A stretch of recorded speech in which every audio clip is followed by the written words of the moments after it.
Oh, maybe he's got the microphone selected to the phone and not his headphones.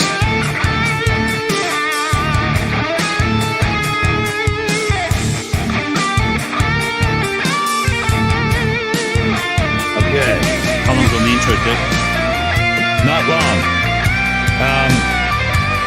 As soon as you see us appear in the windows, you're live, right? Okay. Right now, we got about 20 seconds, I think.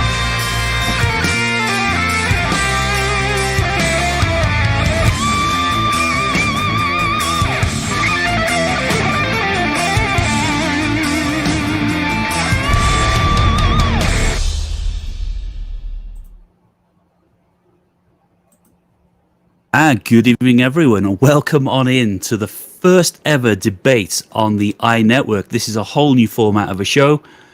And we're really excited about it. Tonight, we are also running a Simulcast onto MCToon stream. We're all really grateful, for MCToon to, first of all, agreeing to this debate on our channel. And we're also going to be streaming this live on his channel as well. So if you're watching us on EiE, hello. If you're watching us on MCToon's channel, hello to you too. I'm Cheesemondo. I'm going to be your host for the evening. And let's just introduce the guests. So tonight's debate is going to be about geocentrism versus heliocentrism. That almost went out of my head there for a second. We, of course, got MCToon, who's going to talk about everything from a geocentric point of view. MCToon, for anyone who doesn't know you, tell us all about yourself, what you do on YouTube, and just give us a quick nugget of information about what you're going to be arguing. Oh, thank you very much. Well, the Earth is a globe, and I'll be showing evidence and measurements for that, and also how it could not possibly be flat. I do debates every Tuesday, pretty much, on flat Earth, 5G, and other interesting topics as I find people that want to come on, or just topics that are interesting. So thank you very much to the EiE Network. I'm glad that we can do this simulcast kickoff for your debate platform. We're all really excited, so thank you very, very much. Joe, just give us a quick is Joe there? Well, just give us a quick introduction of yourself if you are there. Don't see him. Yeah, we're having an issue with Joe's connection right now. He's about to come back in and try it again. So why don't we give him a second, and I'll run down the rules and the format of the debate and how we're going to be running things tonight. Awesome. So we've got a proper scripted formatted debate. We're going to be doing opening statements, opening rounds of 10 minutes apiece. And then afterwards, each participant will give a 5-minute evidence for their position, and then will be crossed by the opposing person for a 3-minute. We'll do that a couple of times, 3 times actually, and then we'll do some closing arguments, and then we'll get to a Q&A period. There won't be any yelling and screaming and over-talking. As you can see there, we've got a scorecard up, so each round the viewers will get to vote, and we'll see who wins the round. That's worth 3 points. Myself and Cheesemondo will also declare a winner of a round, and we give 1 point each. And we have a couple of people watching in the chat for fallacies. If you get called on a fallacy, we won't interrupt you. You get to continue, but that docks you 3 points. In the end, somebody's going to win. I still haven't heard back here from our second contestant, so we might need an extra second here. There was a push in the background where on the EiE Network here, myself and Cheese and a few, we've been wanting to get some debates going, and we didn't want them to just be instant dumpster fires. We definitely wanted to bring something out that would be a bit more structured and formatted, and a very balanced place to be for everybody. Now, I know coming from myself, that might sound a little bit like, yeah, right. But no, I'm kidding. I'm not kidding, because, we're not doing a screw around kind of thing. We're getting this pretty good. I'm just hearing from Joe now. So, Cheese, you got to take it away for a second here, buddy. That's okay. You've kind of caught me out there. This, of course, is a family-friendly. Well, EiE isn't really family-friendly most of the time, but MCToons is definitely family-friendly. So if we could all avoid saying the words that we shouldn't, that would be greatly appreciated. I'm speaking mostly to Dick Dawson. I don't need to tell MCToon to behave on his own channel. Okay, so sorry to cut in there. But Joe just got let us know there, MCToon, that he is switching from his phone to his computer to try again. Oh, okay. So, Hopefully that'll work. Yeah, that should be a little bit more prosperous and advantageous to the old show in its entirety. So, MCToon, why don't you give us a rundown on how you met Joe and how we got to the debate? We'll give him a few minutes here. Joe was on Facebook, and it was in one of the several different Flat Earth themed groups that I'm in.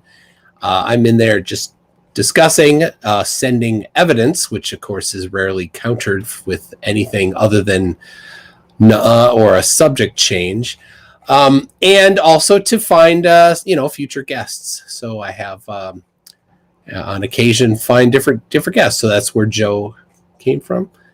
I am hearing a little feedback, so maybe that's Joe coming in. Yeah, he is.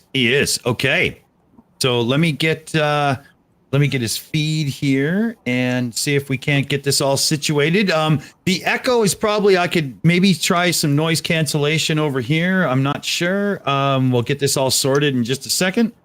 Joe, gotta put his feed here quick. I'm talking to myself now. Holy. Okay, there we go. So let's see. Well, we've got his audio. Joe, can you hear us? Yeah, are you hearing us? Yeah. We hear that loud and clear. Okay, all right. Well, let me see if I can fix that. All right. Dick, they're saying the I think the frame rate on the live stream is a bit low. I don't know if it seems to be. There seems to be something with the service we're using tonight that keeps going up and down because I'm spewing out. I'm trying to spew out 30 frames a second, and it's no problem from OBS. It's doing it perfectly. But somehow going from this OBS Ninja into OBS seems to be giving us an issue that it wasn't earlier, and I'm not sure. The idea here is let's just let it run, and I bet it's going to literally just fix itself. I think it's one of those things.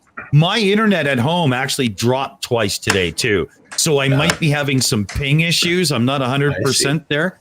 Yeah. Well, but Joe's video is much better now. There we go. Yeah, there we go, Joe. Oh, I said it too soon. Oh, and then he went. Oh no, it went off. Yeah. Okay, hold on. Let's see if we can bring him back here. Joe, you were on camera and it was working great, buddy. What happened? And he's gone. Oh, he just left. Okay. I don't think he got the audio settings right, but he did learn how to do them doing his phone, so he should be able to get this again. Yeah. I'm just going to switch it into the auto scene switcher here as we're chatting. Oh, and it went to Joe. That's odd. Okay, there we go. He's back in. Oh, okay.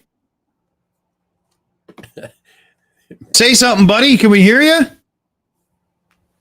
Oh, he's out again. That's pretty quick. Oh, here we go. Okay. Joe, are you hearing us? Okay, we don't hear you yet, so check your microphone settings with that cogwheel down in the bottom. But we see you good. Oh.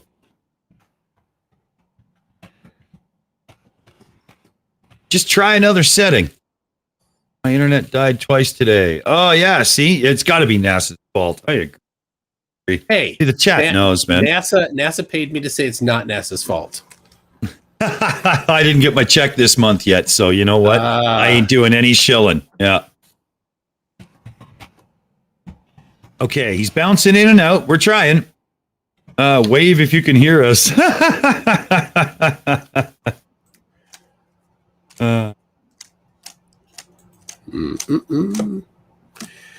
If anybody notices, I'm waiting for the bus. I gotta go to school here in South Park.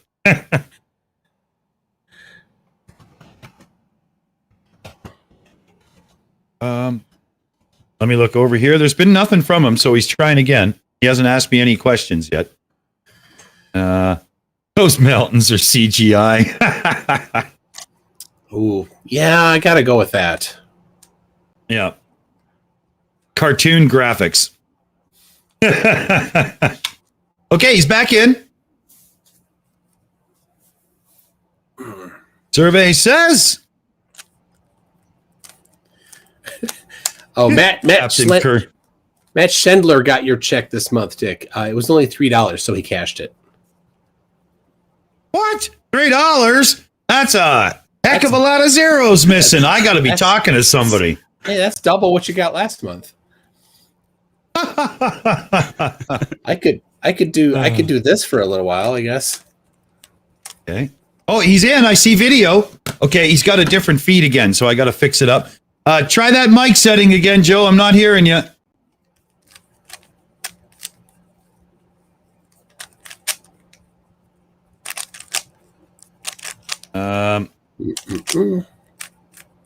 Oh, what was that? What was what? I thought I might have heard something, but I didn't. Was it my cube?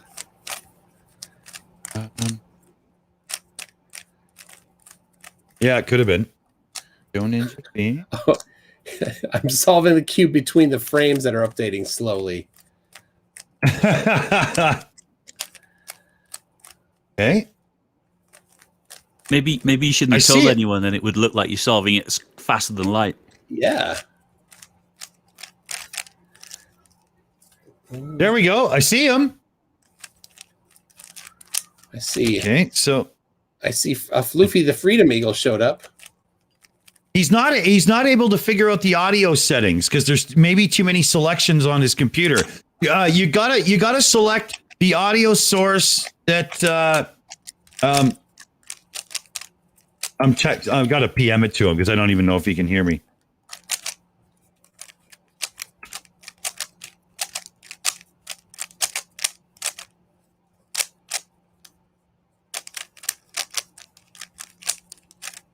There we go. MCToon.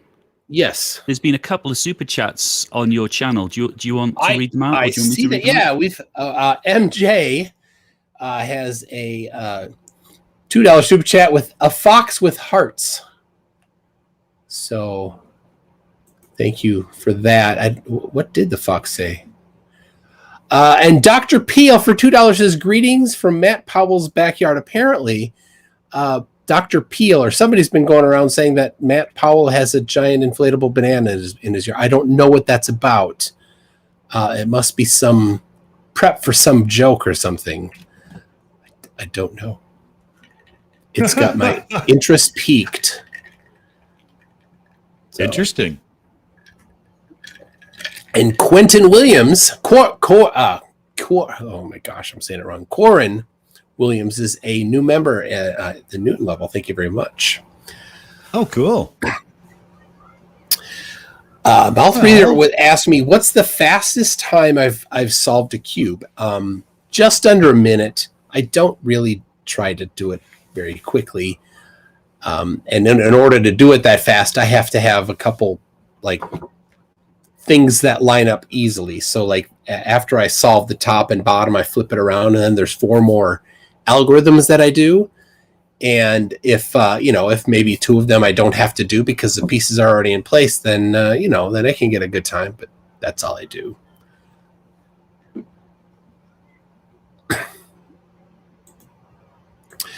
I'm just trying to send him a few instructions here.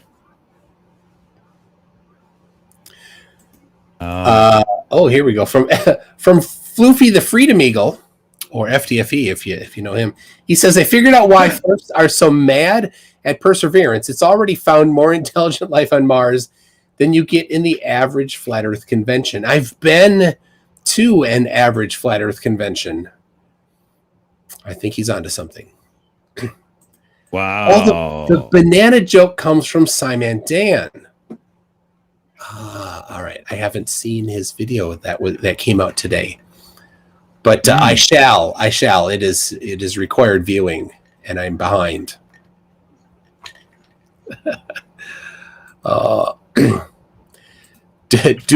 With a few practice runs, I can get under a minute. Do you have a link to the algorithms you use for solving the cube? I don't. I copied them down to my Evernote notes years ago from different websites that I have. I could certainly give you the contents of my Evernote if you want. Message me on Discord and I'll do that. Cool. And I was given this. If you see this, this is a cube that is they're all the same color, this like shiny golden sticker on all the sides, but it's the sizes of the pieces that are actually different. So it makes it challenging, not because the patterns are different, but because you can't just turn it normally and like I'm doing a pattern and I like my fingers remember the pattern. And when it's like this, my fingers get all confused. So yeah, that's technically cheating. What's technically cheating? That I have them written down.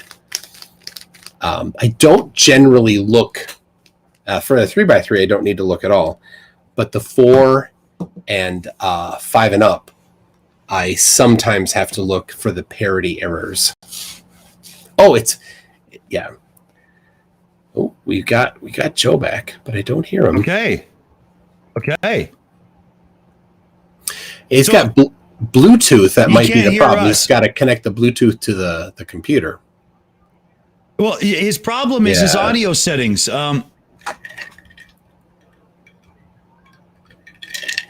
Right. I'm trying to get him in that little chat of ours to read above because I told him it's he's got to go to that cog wheel, and then the first one, audio sources, is his mic, and then audio output destination is his speakers, and we got to go through those and get it right. He's just got to try them one at a time until we can hear him. Right? Can you hear me? Ooh, there we go. There we go. All right. You can hear us. You're good. Yeah, man. Yeah. All I don't right. want to debate anymore. I'm going to sleep. He came, he saw, he conquered, baby. All right. We're awesome. All right. So what was happening, every time that I would join, it would ask me for the password. I'd sign in. I'd hear you guys for like 7 seconds, and then it would ask me for the password over and over and over. Oh. Yeah. So I switched to a different browser. I'm using Yandex right now, and it seems to be working. Well, awesome. This is awesome. So, Cheese, why don't you introduce the man? Let's do this. Why not? So, everyone, arguing for the geocentric view of the world is Joe Redmond. Joe, for anyone who doesn't know you, tell us a little bit about yourself. In a nutshell, what you believe, and how did you end up in this debate? Sure. So I kind of got baited into the debate, so to speak, in one of the Globe Earth, Flat Earth groups. You get to talk with a couple people, and they're like saying all these things and kind of bouncing back and forth between topics. And at some point, the ad homs and the personal attacks just kind of get old. So I was just kind of like, hey, like, screw it. Just let's set up a debate me to the person I was talking to. And I mean, within 7 seconds, like 3 people tagged MCToon, like, hey, you should debate MCToon. So I was like, all right, bet. So MCToon messaged me. He said, hey, I'm down to set it up if you're down. And I'm down. So here we are. As far as my background, I'm from Chicago. I live here in Aurora, about 45 minutes outside the city. I have a background in music business. I got my degree from Greenville University in 2012. I currently run a studio called High Society Media out here in my area with a buddy of mine, EiE Megan. And you can follow us, for anybody who wants to check that out, at HISO Media on Instagram, HISO Media.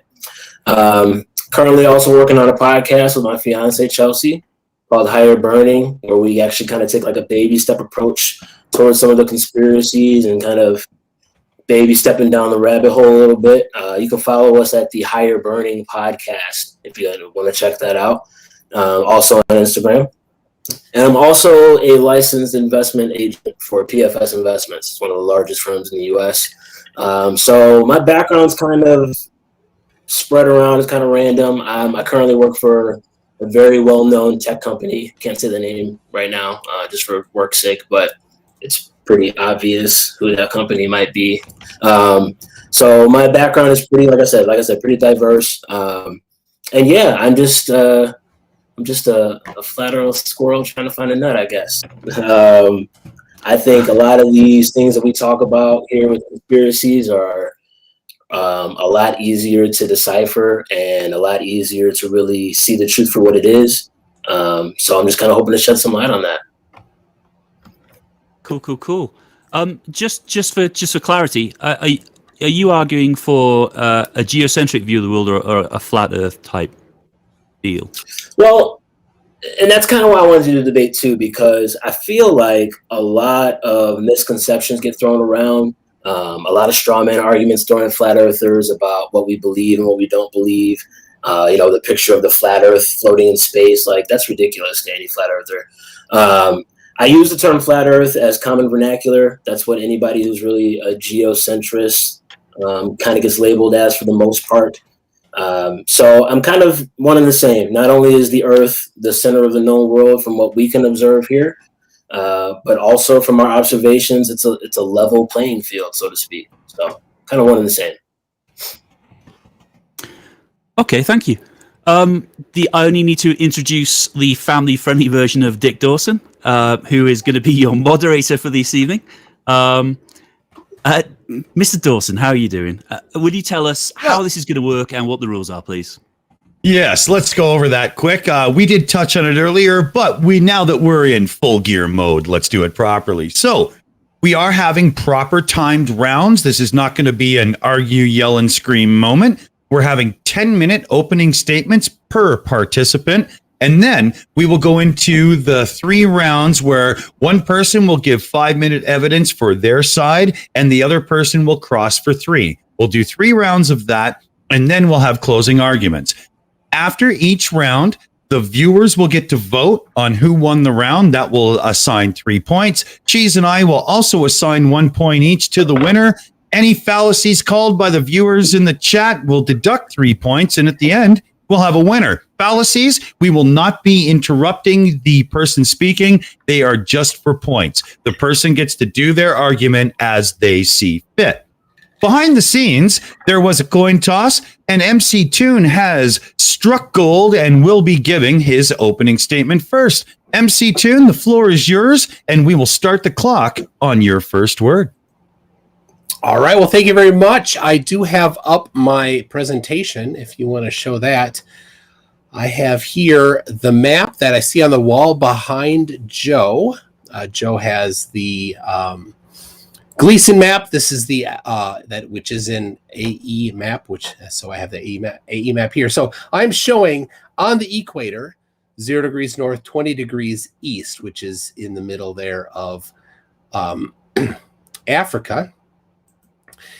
And here on this is what you would see on the equinox at sunrise on the equinox, according to this map. The sun would be over the equator, 1/4 of the way around the flat Earth map there. So that's that sun there that you see is where the EiE map, the Gleason map, predicts the sun would be at the moment of sunrise, as viewed from the equator at 20 degrees east. Here we have, again, sunrise and sunset, both at about 45 degrees. So the azimuth would be 45 for sunrise and 315 for sunset. Prediction for the flat Earth. But here we see the actual sunrise angle is 90 degrees. It's 45 degrees off of prediction. Also, the sunset is at 270, again, 45 degrees off of the projection. And there we go. Conclusion, observation demand that the equator be straight east-west. It's absolutely cannot be curved. So I kind of jumped a little bit to get to the conclusion. Let me just tell you, for every position on the equator, on the day of the equinox, the sun rises due east and sets due west. There is always a position underneath the sun, a subsolar point, that is necessarily due east at sunrise and necessarily due west at sunset. The only shape that the equator that works for is a non-curving straight equator, no east-west curve to it. So that's where the conclusion says that observation to man, that the equator be straight east-west, cannot be curved. So this particular map has been completely falsified by that one observation on the equator. That's it for my time. You're done, are you? Okay. Yeah. So I'll switch this over here. Let's see here. We got to get that fucking. Oops, sorry. Darn it! What is the deal? Why? Okay. There we go. Okay. Don't make me start beeping you out. Yeah. Damn near happened. Okay. So there we go. Something didn't work right. One of the buttons on the Stream Deck I probably didn't program properly, but I'll do it manually. It's okay. So there we go. The clock can stop. MCToon has given his opening arguments. Joe, we're over to you. You have 10 minutes. I'm going to start the clock as soon as you start what you would like to get into. Just want to confirm you guys can hear me since we've had problems. Yeah, hearing you perfect. Yep, hearing you perfect. Go ahead and roll that clock, brother. All right, we're good to go. I'm going to take a pretty common sense approach to this because, like I said before, I feel like the conversation is very simple. It doesn't mean you have to believe anything that I say at face value. I'm nobody special. I'm a regular dude bringing regular facts. What I would say to start, a lot of our stories are pretty similar. Regardless of our background, we all went to school, learned the same shit from K to 12, on to college, got married, house, car, whatever. So our stories are pretty, even though we all kind of come from different backgrounds, which is why I, like everyone else, grew up as a globe earther. I've been indoctrinated, or whatever you want to call it, into the same system that MCToon was brought into, the same system that Dick and Cheese were brought into. We were all kind of taught this system here. And even though I'm 31 years old now, my flat earth geocentric journey really only started about 4 or 5 years ago, back in 2016. So I say that to say that the background that we all have about the sun being 93 million miles away, the earth spinning at 1,000 miles an hour at the equator, tilted at an axis of 23.4 degrees, all of that stuff is easy to regurgitate because we've all grown up into the model. It's not difficult. It's not impressive. I think what's important to understand is that most people, all people, are driven by their worldview. I've had the opportunity to get to know people from tons of different walks of life, whether they be church kids or gang members or anybody in between.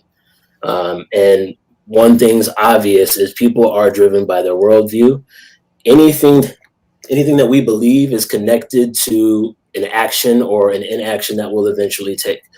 And so because of this perspective that I have, the topic of the globe versus flat earth or globe versus geocentric earth is something that's become pretty much a passion of mine, because to me, this conversation is not only one of the most important conversations to have, it's also one of the simplest things to prove.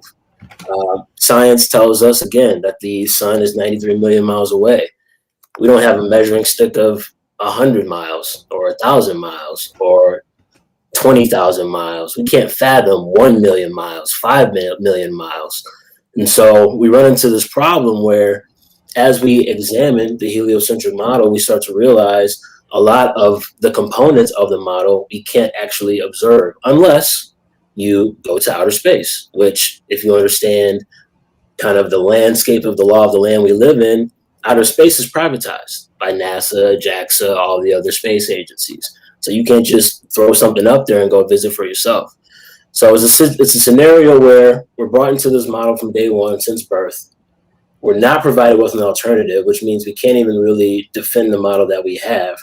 And everything that I see from people like MCToon and others who argue for the globe is really just a lot of reverse engineering or affirming the consequent.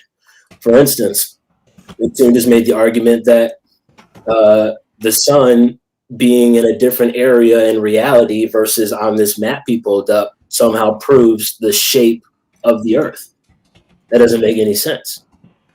But again, if we're looking at the observation and all we're saying is, oh, this is what's happening, and then affirming that consequence or our model, it's easy to do that. Flat earthers can do that just like globe earthers can do that. But at the end of the day, we need to go take a step back and kind of just observe the basics. Okay? So my argument, pretty simple. The earth is 71% water. Water by nature seeks to find and maintain its level all the time. It's the only thing about physics that I even understand. If earth is 71% water, and water always seeks to find or always finds its level, earth is level. It's really that simple. Now, certainly, there needs to be observation involved, right? We talk about science, which a word that is derived from the scientific method. So we can't just use science in a blanket statement. We have to talk about the observed world and how we study the observed world.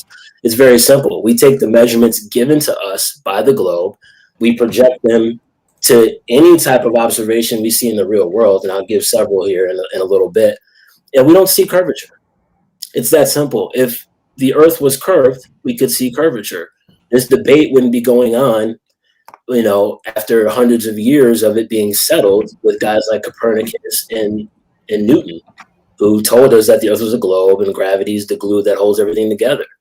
So I just think that the idea of trusting people who we think are telling us the truth because we lean on their authority, that's a logical fallacy. We can't appeal to anyone's authority. And at the end of the day, the world that we live in, we talk about conspiracies. Everything that we live is a conspiracy. There's lies in the water that we drink. There's lies in the food that we eat. There's lies in every government agency we know of. So the idea that maybe this argument is too big or it's too out there or something like that, it's just ridiculous. So at the end of the day, we know there's no curvature because we can't see it. We know the earth doesn't move because we don't feel it. We don't experience it. Einstein himself said that you can't project what the spin of the earth is doing based on any optical observation.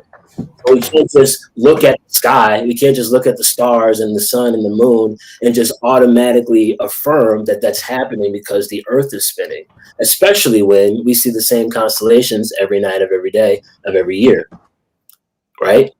If the earth is spinning at 1,000 miles an hour, moving across the earth, across the sun, 66,000 miles an hour, traveling through space at millions of miles an hour through the galaxy, how do we see the same fixed stars every single night in their same positions? So there's a lot of questions that people are asking. I'll get to some proofs here in a little bit. I had a little bit of other stuff I wanted to talk about, but in short, we see too far, we feel no spin, and everything we observe over our heads, the sun, moon, the stars, they act as if Earth is center stage. I'll yield the floor at this time. All right. There we go, ladies and gentlemen, and everybody watching here this evening. We have our 2 opening statements in the bag. So, Cheese, do you want to take it for a second? I'm going to fire up the poll, and we'll see if the viewers have an idea on who won the round. Now, over on MCToon's channel, you won't see the poll we're running, but we're running a poll, so you put a 1 in the chat if MCToon wins the round, and you put a 2 in the chat if Joe wins the round. MCToon will let us know, roughly what the vote is, and we'll be able to get this going on. So to be clear, those were meant to be opening, and I did not do my opening, which was just going to be nothing anyway. So yeah, I didn't know that was being I don't know if that's a round or not. That's all right. It's all good. No, so he did the right thing. I just skipped right up to my presentations. All good.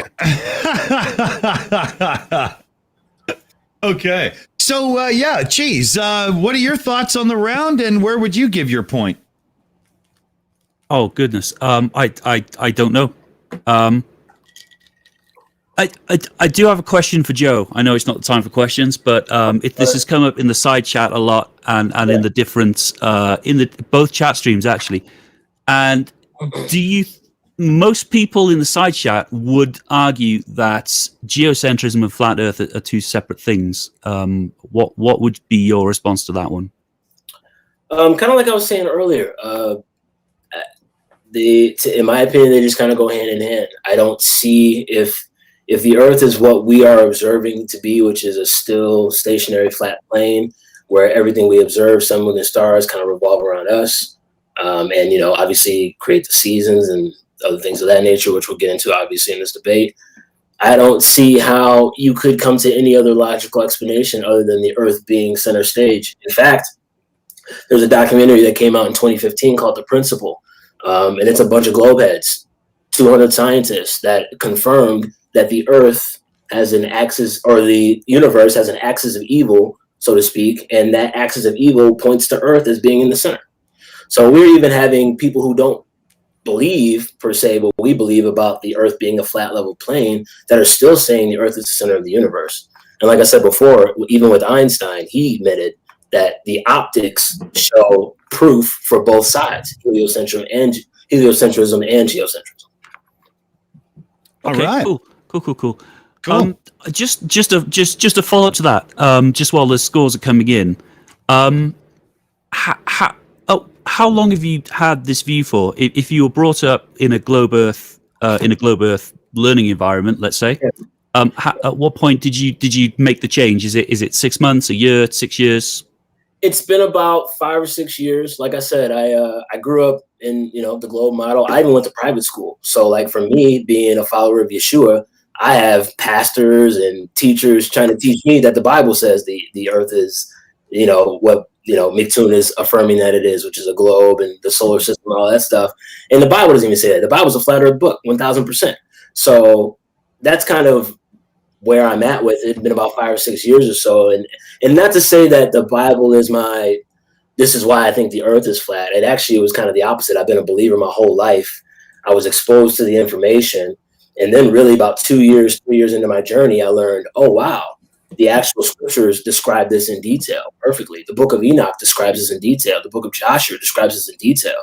So that's kind of where I'm at. Okay, good. Okay, I like it, Joe.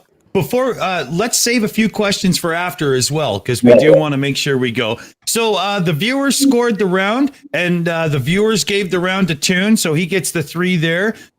Myself, I'm giving the round to Joe, not based on factual evidence presentation, but that was a passionate, well thought out. He went through his thing, and I really liked it.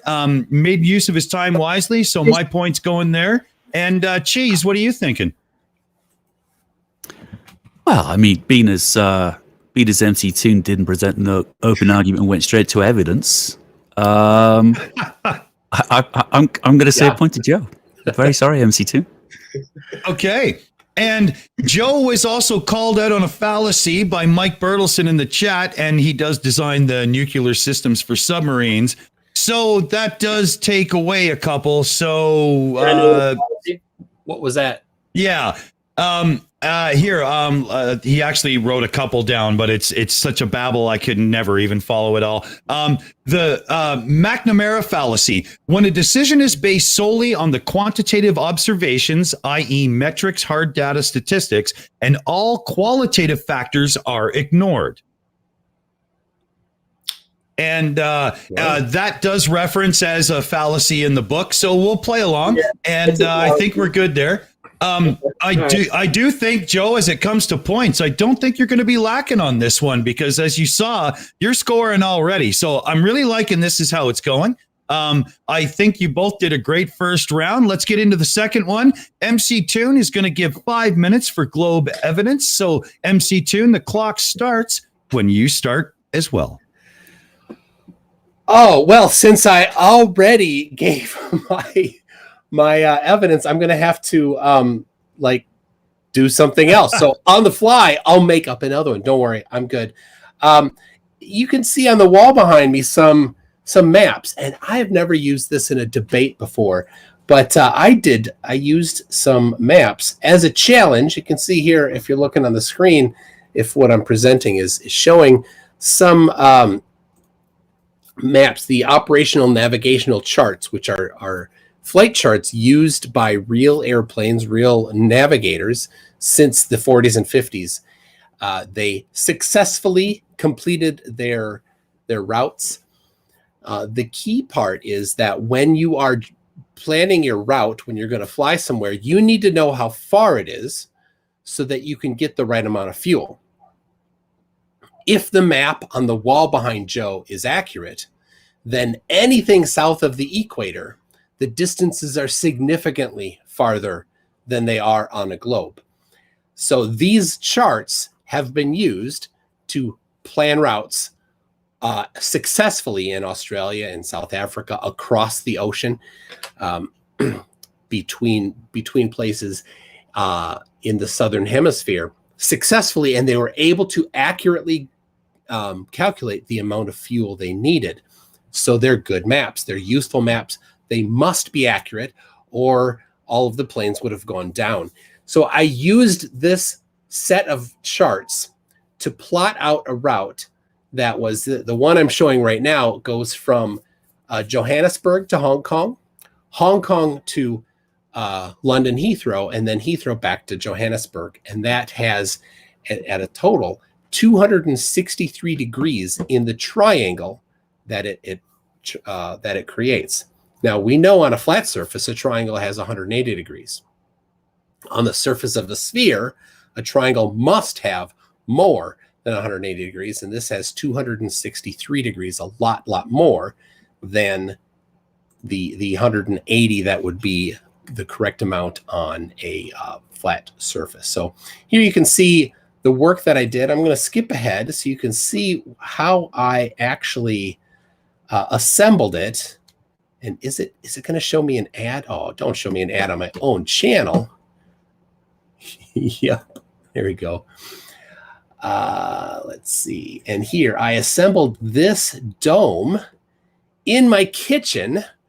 My wife was so excited about it. And right there it is. I put the charts all together on this three-dimensional sphere, half sphere, and they all fit together very, very well, perfectly, I might say. Again, confirming the accuracy, that we already know the accuracy of the maps, and then confirming that it fits on the surface of a dome and a sphere. It could not fit on a flat surface because when they lay out on the floor flat, it forms a three parts of a square, not a triangle. So there you go, flight charts. I concede the rest of my time. All right. Well, that was a good one. Let me get that sharing off. That button doesn't work. I have to do it manually. It's kind of a pain in the butt. There we go. All right. So we'll kill the timer. And we're going over to Joe now for a 3-minute rebuttal. I'm not going to bother setting the timer. If it's 10, we know what the damn time is. We can count. So, Joe, the floor is yours. You got a 3-minute rebuttal, and it's all yours as soon as you start. Yeah, so first I'm just going to address a point about the map. I have not once mentioned anything about a map, so that entire argument is a straw man, which nobody in the chat will call out. It's cool. I'll call it out myself. Secondly, when it comes to your argument about the correctness of the maps and the angles and the flight patterns, we have done observations. I have done observations on my Facebook. I will drop a link to a couple observations that I'll actually email you here as well, where flight patterns specifically in the Southern Hemisphere are dramatically different in reality versus what we should perceive. For instance, if you're looking at a globe, which I don't have one, but if you were looking at one, you would see from, for instance, South Africa, South America, should be a straight shot across the ocean. I knew you had one. MCToon. Thank you. So can you show us South Africa and South America quietly? So there you got South Africa.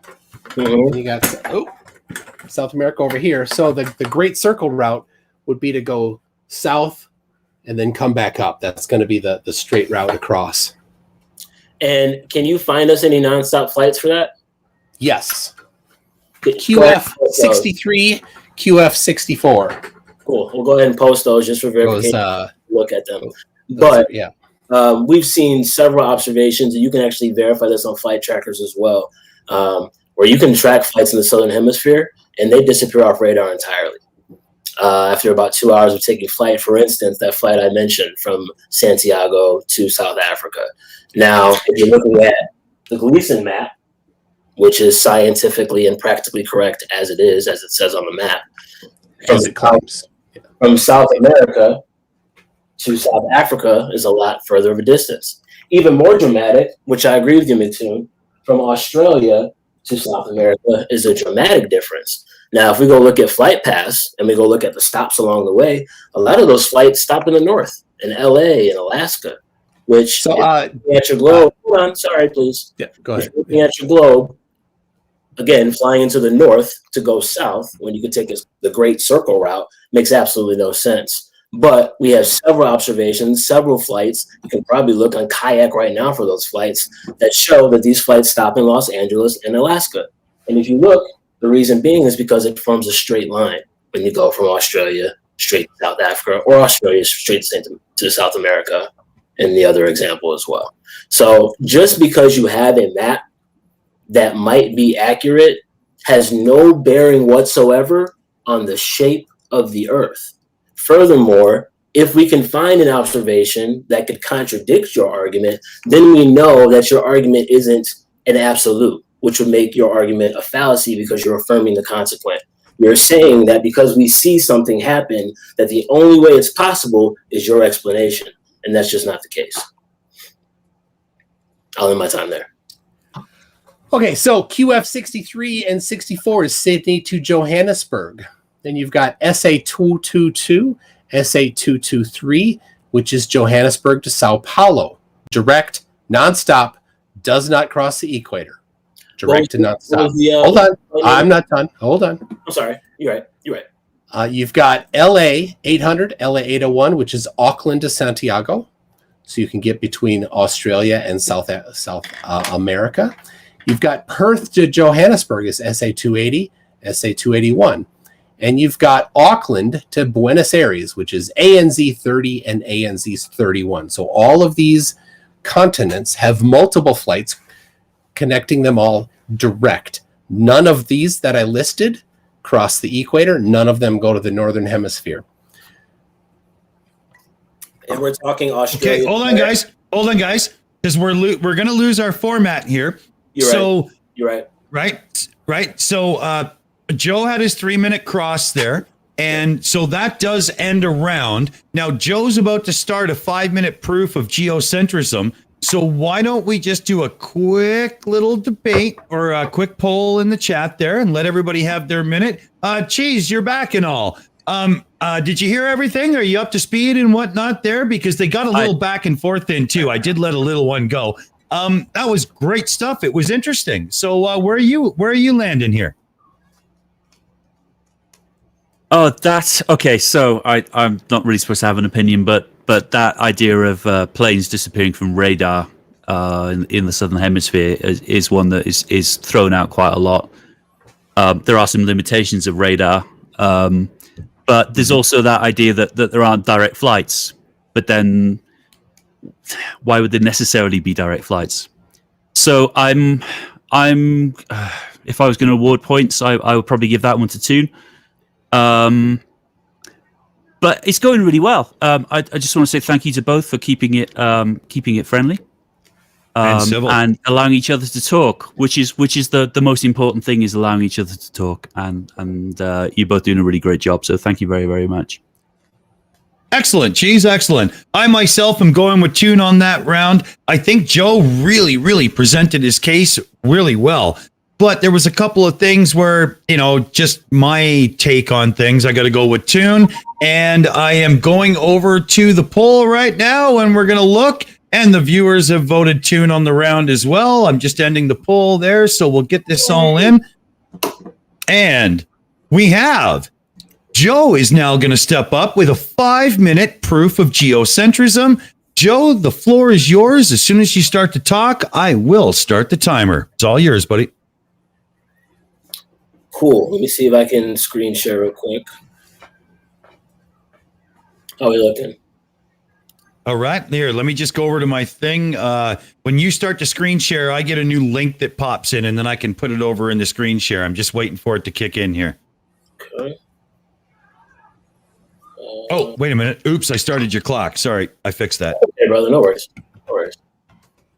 All right. It is a new setup, and we're stumbling through the odd tech issue, but we're pretty good on it. We're getting it, eh? You know, not too bad, right? You know? Ooh, A for effort. Thank you. It says that I'm sharing the application window. All right, let's see. And share. Okay. How about now? I'm not seeing it yet. Toon, can you unshare? Maybe yours is in the way. Sure. There we go. Okay. Try again. All right. Yeah, try again there, Joe.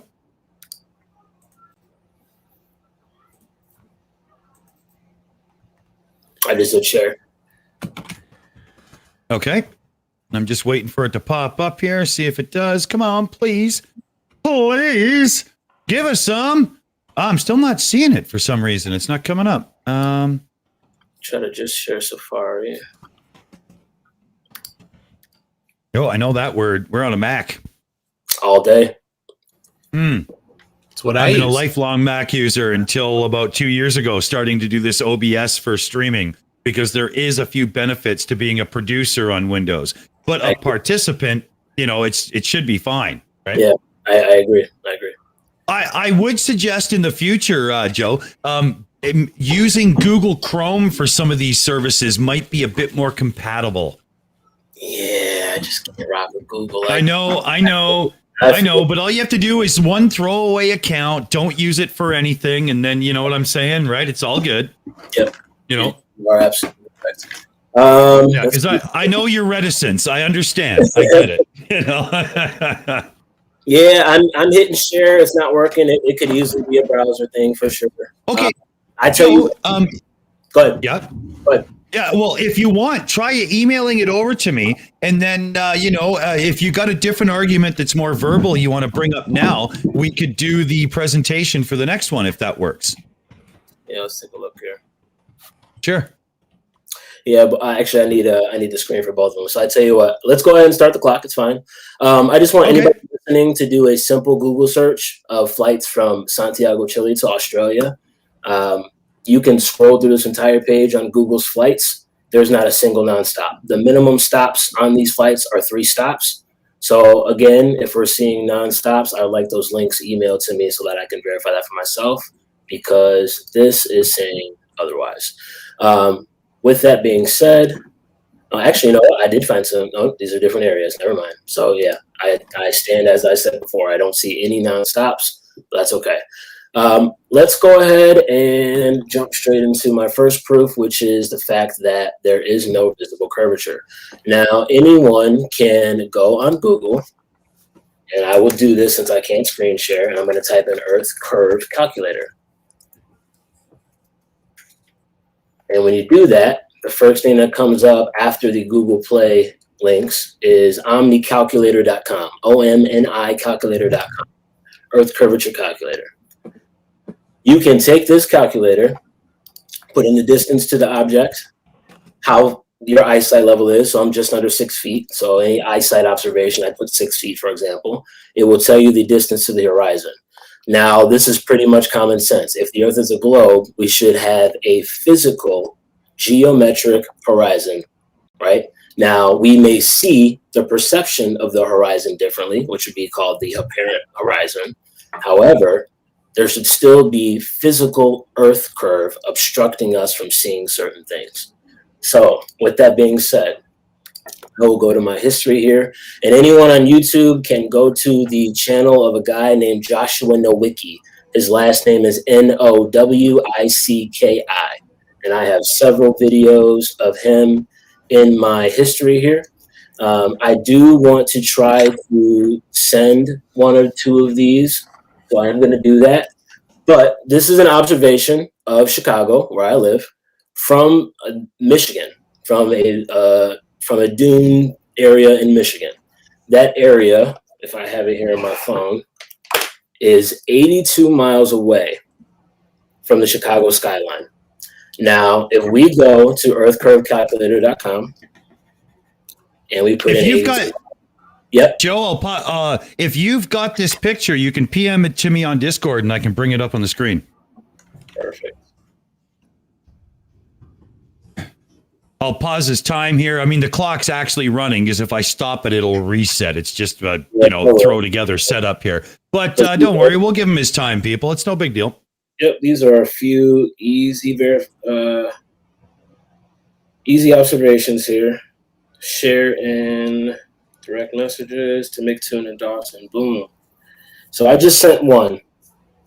This is the Chicago skyline from Michigan. Now, I'd have to double check. This is either 60 miles away or 80 miles away, depending on which dune it was taken from. So I'm going to be generous, and I'm going to do 60 miles. In fact, I'm going to be more generous. I'm going to do 50 miles, just to be safe. And eyesight level, this guy was on the shore. But again, I'm going to be generous. I'm going to put 10 feet. He's a 10-footer. And it says the distance to the horizon is 3.87 miles.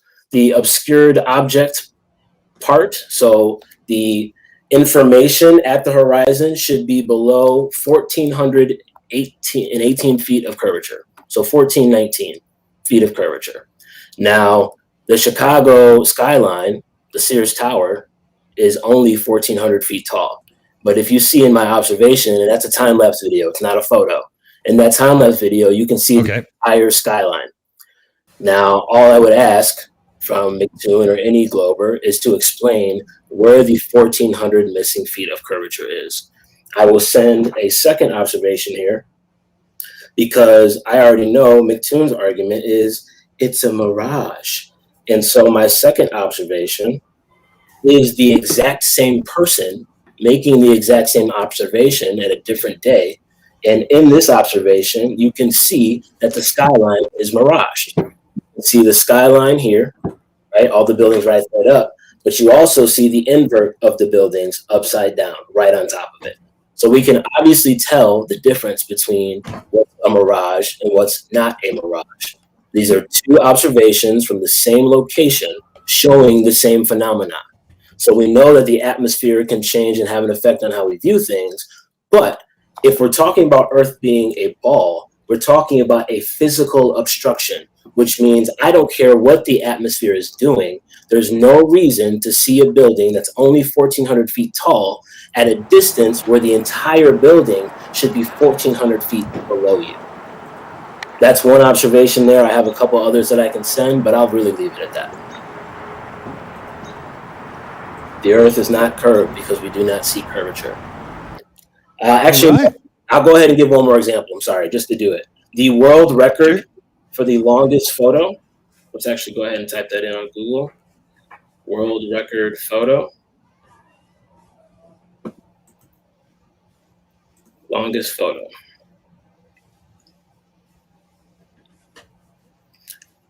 Let's see here. Longest landscape photography. I believe the world record for the longest photo is over 200 miles. It's a stretch of mountains, yes. Pic Gaspard in Spain. It was photographed on July 13th, 2016. Photo was taken with the Panasonic Lumix FZ72. This mountain range is from 275 miles away. Now, depending on the elevation, obviously we're going to have to take that into effect. And I'm looking to see what that observation is, or the observation height is. But even if I gave it 1,000 feet, which we know it's not 1,000 feet, I can say that for sure. But even if we gave it 1,000 feet of eyesight level, 275 miles away, this mountain range, we're missing 37,000 feet of curvature. Now, if you want to call that a mirage and you want to say it's refraction, I would ask you, how then does someone set a world record for a picture that's refraction and not a genuine image? So those would be my two observations, and I will yield my time with that. All right. So I'm going to hand it over to Cheesemondo here because we have a little housekeeping to do. I'm going to run that poll quick, and we'll get to the next round. Wait, isn't it my turn to respond to that? Oh, yeah. Sorry. Jesus. Yes. Sorry.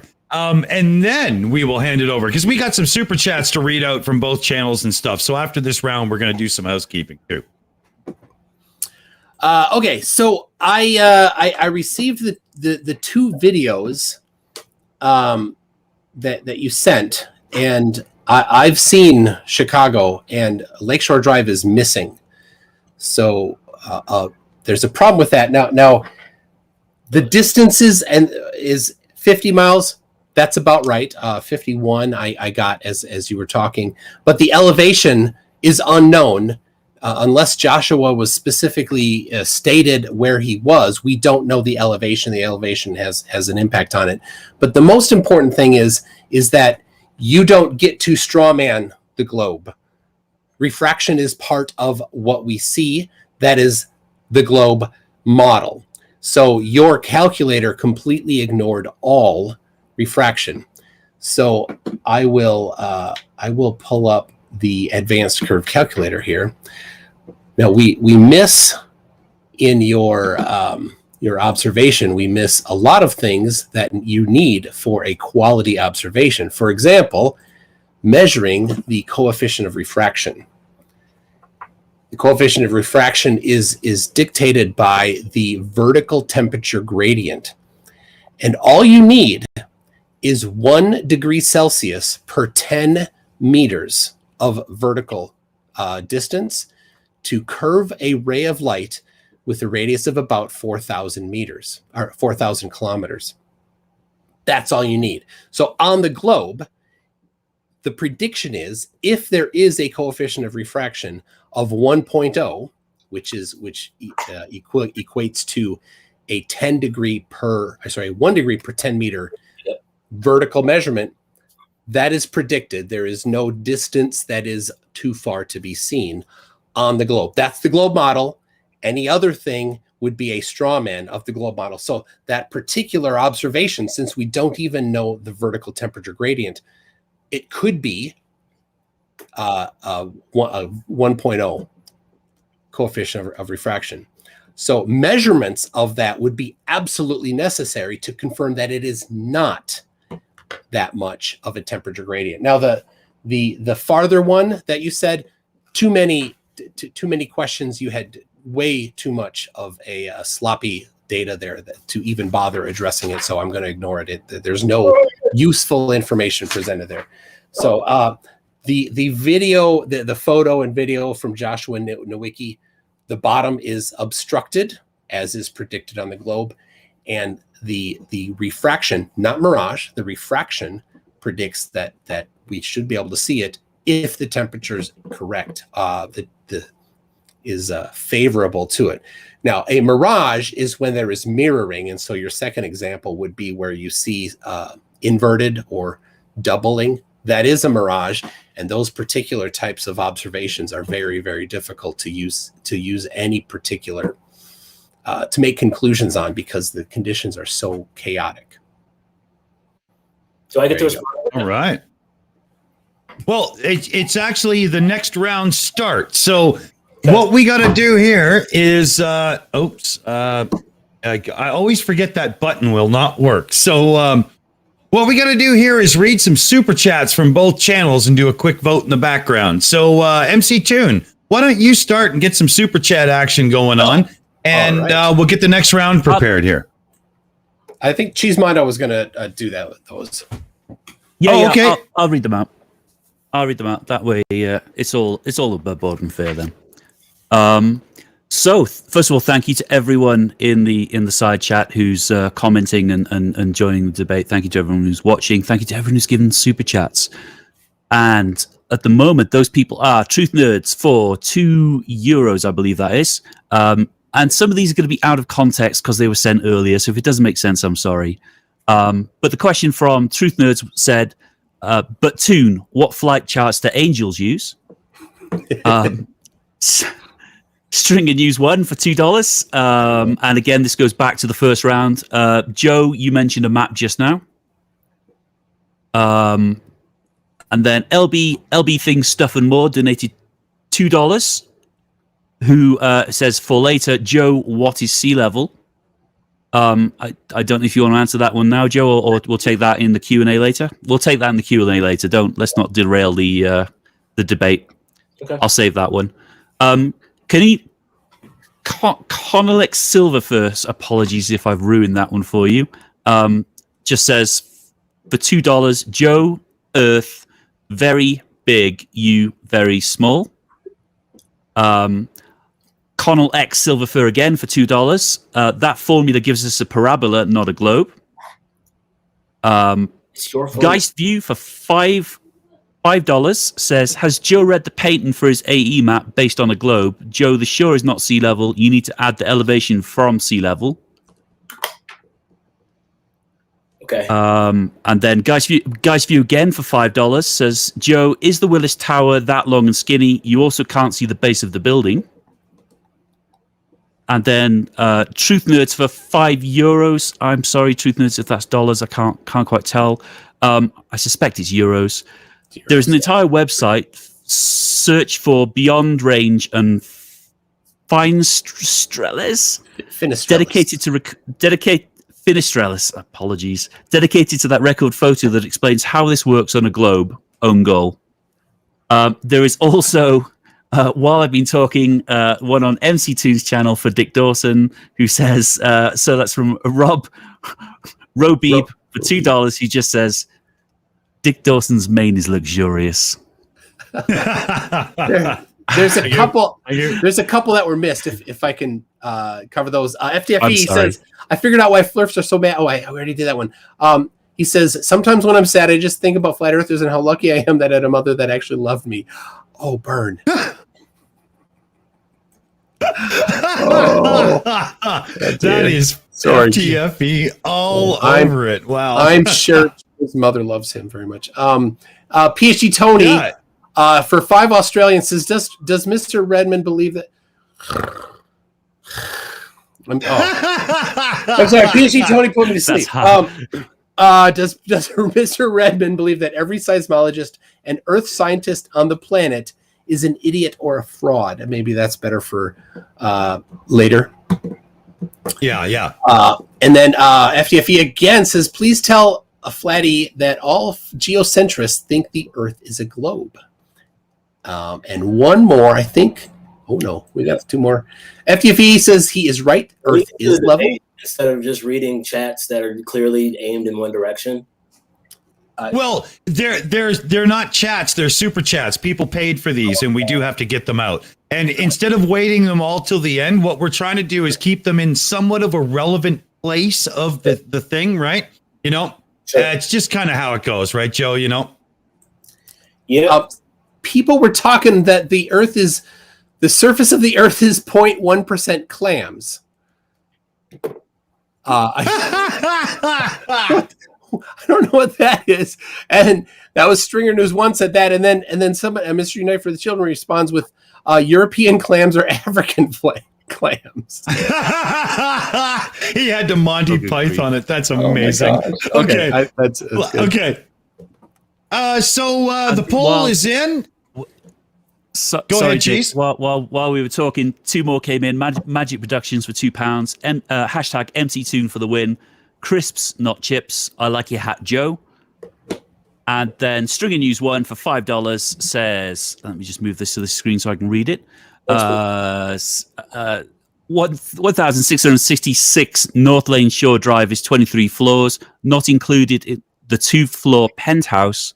Show me 1666 North LSD in the photo, please. I think that's missing probably. So. Oh, that's funny. Okay. That's funny. So we need to get to around here. Any other super chats that come in? They're in the bank till later. What are you going to do, right, Joe? Joe was saying something. I'm just saying, like, you guys just read 5 minutes of super chats aimed directly this way, and I don't get to respond to anything. Yeah, you're going to get to respond to the proper ones at the end of the round. We've got them saved for you and whatnot, right? For the Q&A period, right? So yeah, you're not getting left hanging here. No way. All good. So next round is who's going first on this round? I forgot after that, to be honest. Joe, did you do that and then I responded, or is it? Yeah. It's tunes up. Tunes up. Okay. All right. So yeah, when you start, so does the clock. It's all yours, Toon. All right. Here we go. So if the Earth is a globe, then with increasing elevation, the horizon must dip. It must go down.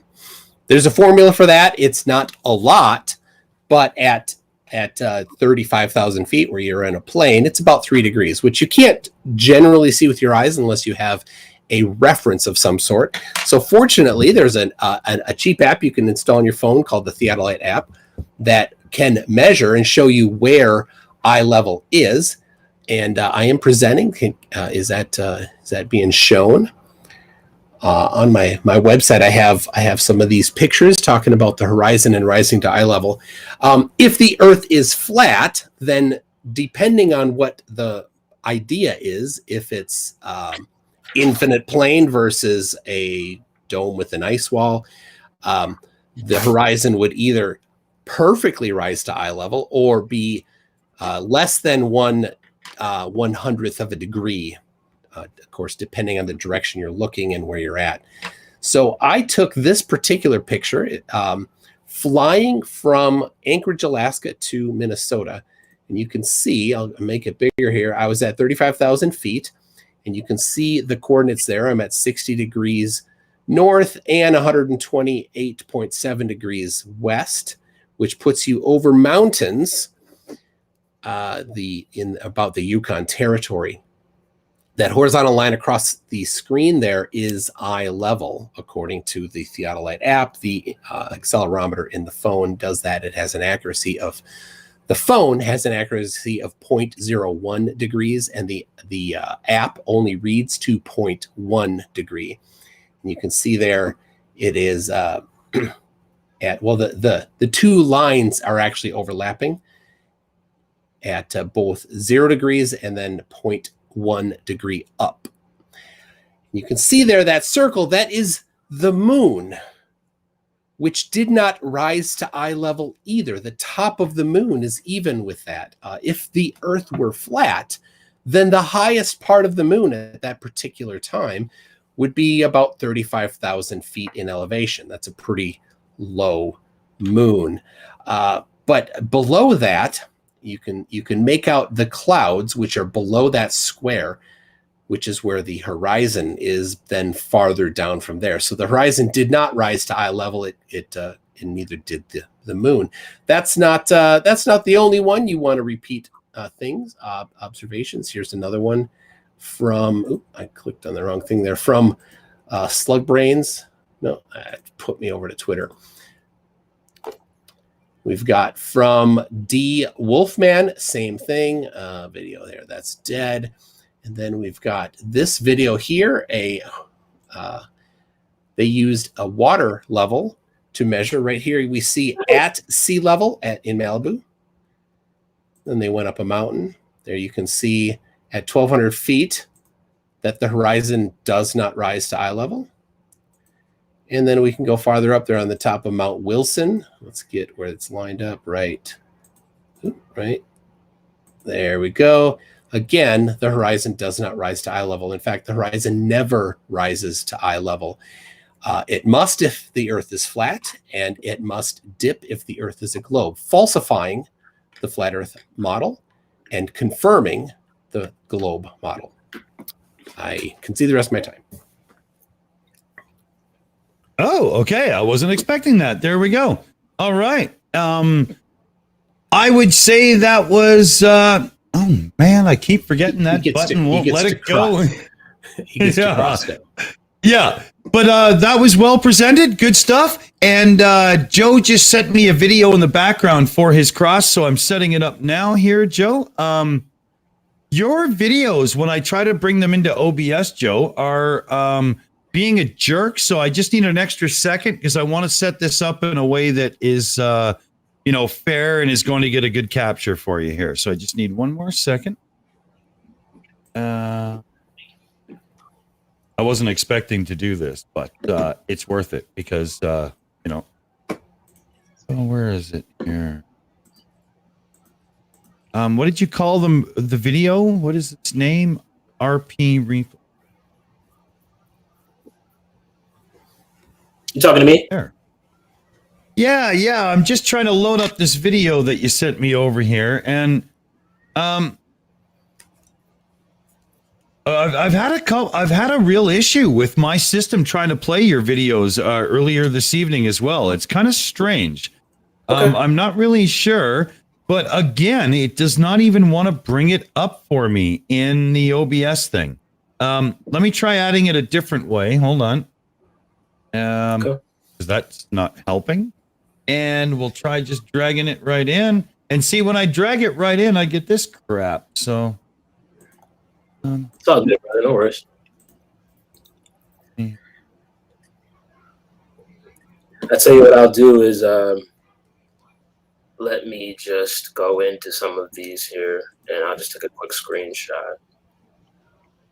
You know, they come up like they're vertical videos for some reason, but I know they're not because I've opened it in a different app and they come up widescreen. So it's kind of strange. I'm not really sure what to do about that for you here, dude. It's no worries at all. Oh, maybe I have an idea. Okay. Maybe I have an idea. One more second here. And let's see. There we go. What do we get from this? It still doesn't want to play it. I just can't get that video to play in my thing. It just always comes up like, oh, I see it's rotated. I get it. Weird. Doesn't show up that way for me, but, whatever. Yeah. So here we go. All right. You want your video played? I got it now, man. I got it now. I got it. What is that? It's hard to see. Is that upside down, Dick? It's upside down. Oh, okay. I rotated it the wrong way. I can't tell from over here. Hold on. Transform. Where is that goddamn command? So that way, and I have to do it again. There. That works, right? Yeah. Oh, that actually, what you have there is what I sent last time, but that's okay. No worries. That works. Okay. I can go back in and get that other one. No worries. I'll tell you what. I'll send you this. I'm sending you a picture of the video, so we can just show the. And the reason that I say it's okay, and you can go ahead and start the clock. The reason I said it's okay is because people are doing these observations all over the place.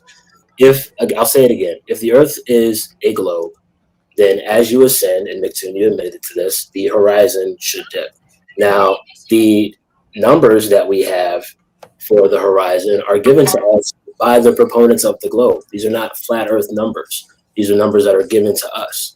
So when we take these numbers and we apply them to nature, into the observed world, and we don't see the curvature, that leads us to our conclusion, obviously. But I want to take the time to just address MCToon's point, and then I can move to my own point here. You said that if the Earth were flat, the height part of the moon would be X amount of height or be limited by a certain vantage point. Is that correct?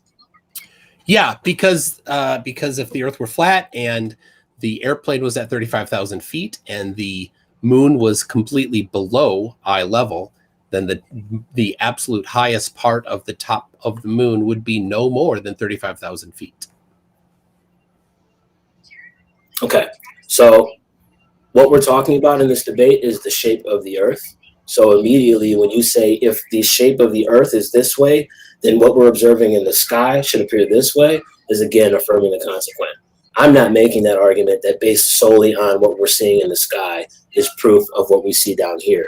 I'm simply saying if the Earth is a globe, then as we ascend, we should see the horizon stay fixed because the horizon is geometric. So if you look at my picture, for instance, this is me in a flight 3 weeks ago from Portland back home to Chicago, 35,000 feet. The horizon is in my camera view. I'm not looking down at the horizon. Where is eye level in that picture? We're not arguing about eye level. We're simply stating the fact that we can see the horizon without. Which matches the globe prediction, of course. Right, but it also matches, and this is my time, by the way, but it also matches the observation that we're saying, which is the Earth is a flat, extended plane. And as you lift off of a flat, extended plane, you will see the horizon start to go away from you, but it doesn't descend below you. And that's exactly what we see here at ground level, sea level, whatever you want to call it. That's what we see here at 30,000 feet. That's what we saw in the Felix Baumgartner jump from 120,000 feet in the air. In fact, one of the biggest proponents of the globe, Neil deGrasse Tyson, readily admits himself that whether you're at sea level or cruising altitude or 125,000 feet in the air, you cannot see Earth's curvature.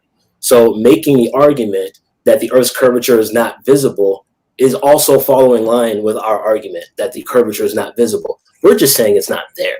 You're saying that we can't see it because of this, that, and the other. And both arguments are valid. I'm not saying your argument's invalid.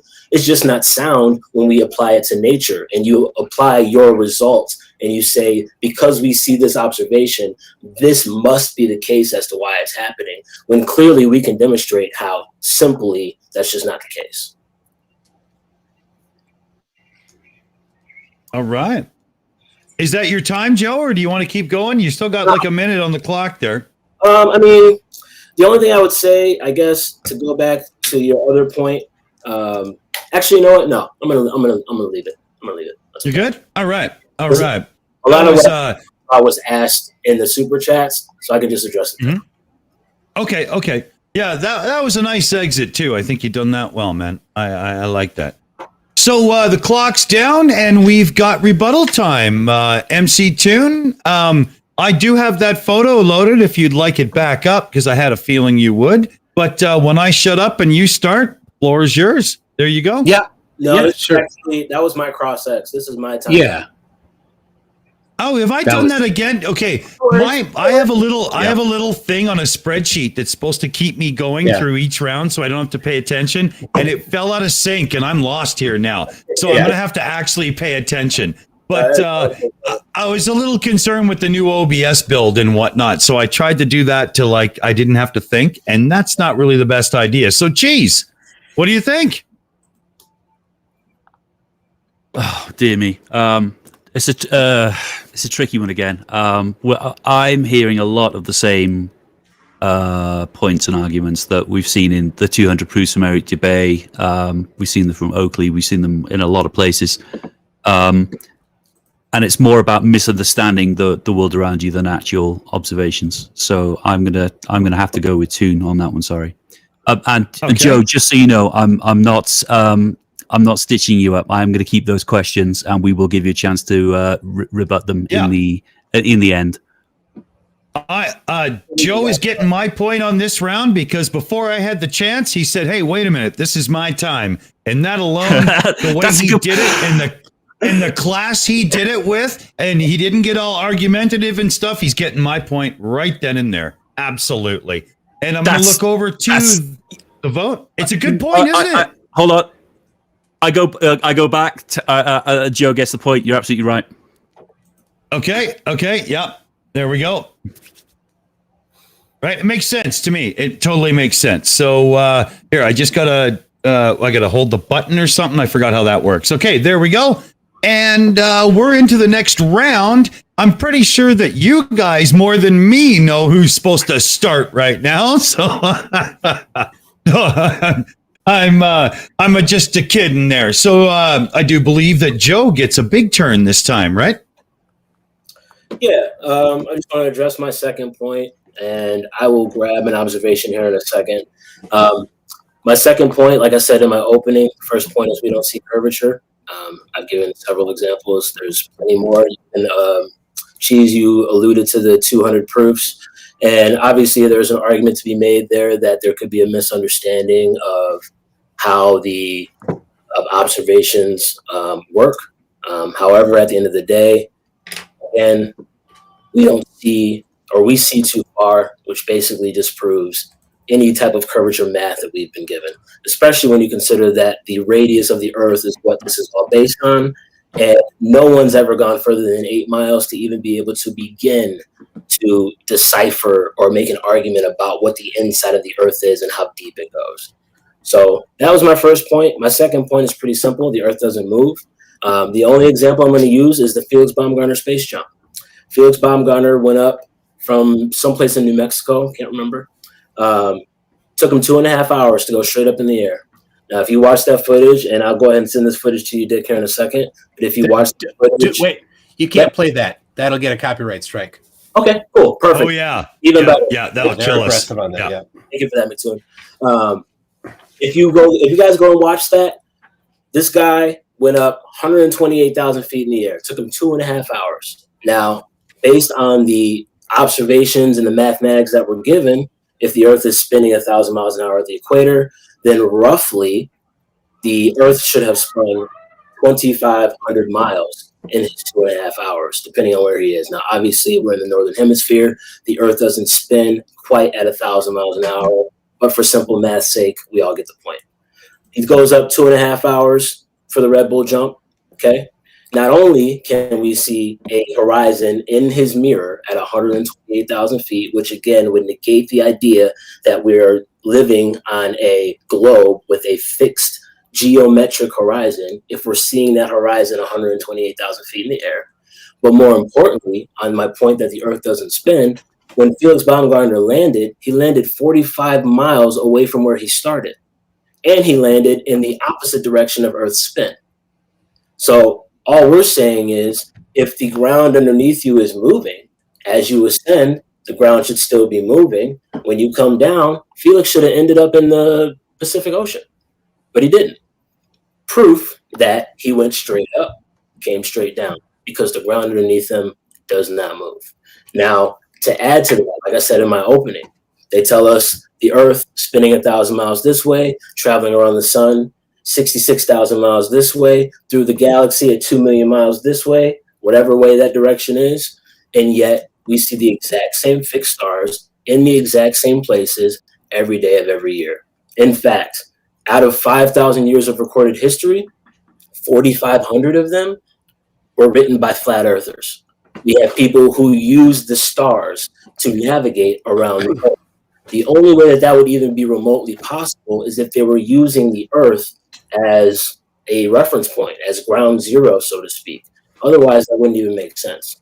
So our entire argument, just like with we don't see curvature, therefore it's not there, we don't feel or experience spin, therefore it's not there. We've had several high-class experiments done in the 1900s, Michelson-Morley, Michelson-Gale, Airy's failure. All of them, the purpose of those experiments were to detect the Earth's spin as it relates to the atmosphere, or the ether as they called it back then. All of those experiments failed. So all we're saying at the end of the day is, with failed experiments on top of observation and a little common sense, it's easy to understand that the Earth is at the center of what we observe, and everything that goes around us is a result of Earth being the center stage for the universe, or whatever we want to call it. Universe, whatever, doesn't matter. That's my argument. That's my time. All right. Good. I think we got that in well, and I think it's over to MCToon right away. Why even bother stalling? All right, I got 3 minutes. That I got three major topics that he covered there. Number one, conservation of momentum is the third law of motion. The Earth predicts that Felix Baumgartner would not move at 1,000 miles an hour because he's already moving with it. Just because he leaves the surface of the Earth doesn't mean he loses the momentum that he already had. We teach conservation of momentum to elementary school children. It is solidified in middle school. This is basic stuff. Saying that it doesn't exist is what you did. That is an absolute necessity for your claim. It's again a straw man of the globe to say that he should have moved that far. It is just a complete fallacy, a complete misunderstanding of the basics of physics.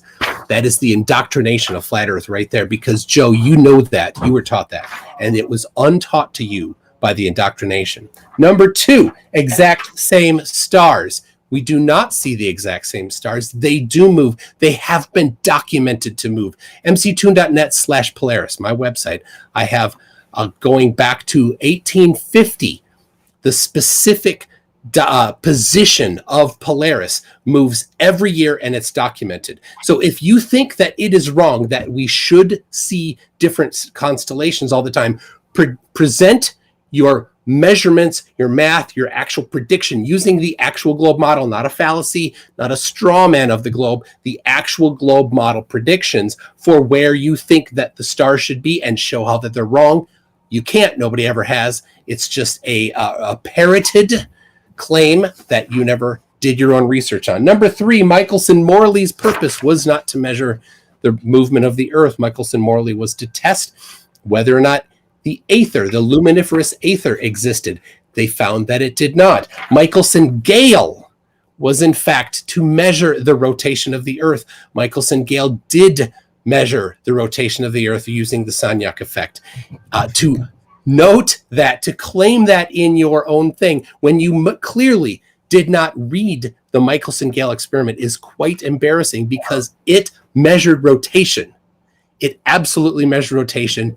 You shot yourself in the foot by bringing it up because you give it credibility. You say when you bring it up that you accept it as legitimate, and it contradicts stationary. Final thing for reference, if you want to go to my website, mctoon.net/spin, I have 14 measurements of the rotation of the Earth using multiple different methods. And the final one, to go back to your quote mining from earlier, you said that Einstein said, and I'll quote him, "Since I have come to believe that the motion of the Earth cannot be detected by any optical experiment," and then you cut off his sentence. The sentence continues, "Though the Earth is revolving around the sun." The specific thing he was talking about was looking at the rotation of the stars, because in isolation, you cannot tell whether the stars are moving or the Earth is moving. But when you bring other factors into it and other ways of measuring rotation, it absolutely confirms it. There you go. All right. Clock is stopped, and we're all done for the round. I'm going to hand it over to Cheesemondo for his thoughts here, and we're going to get the vote up quick. Apologies, I was just collecting some super chats that I'll read out later. Again,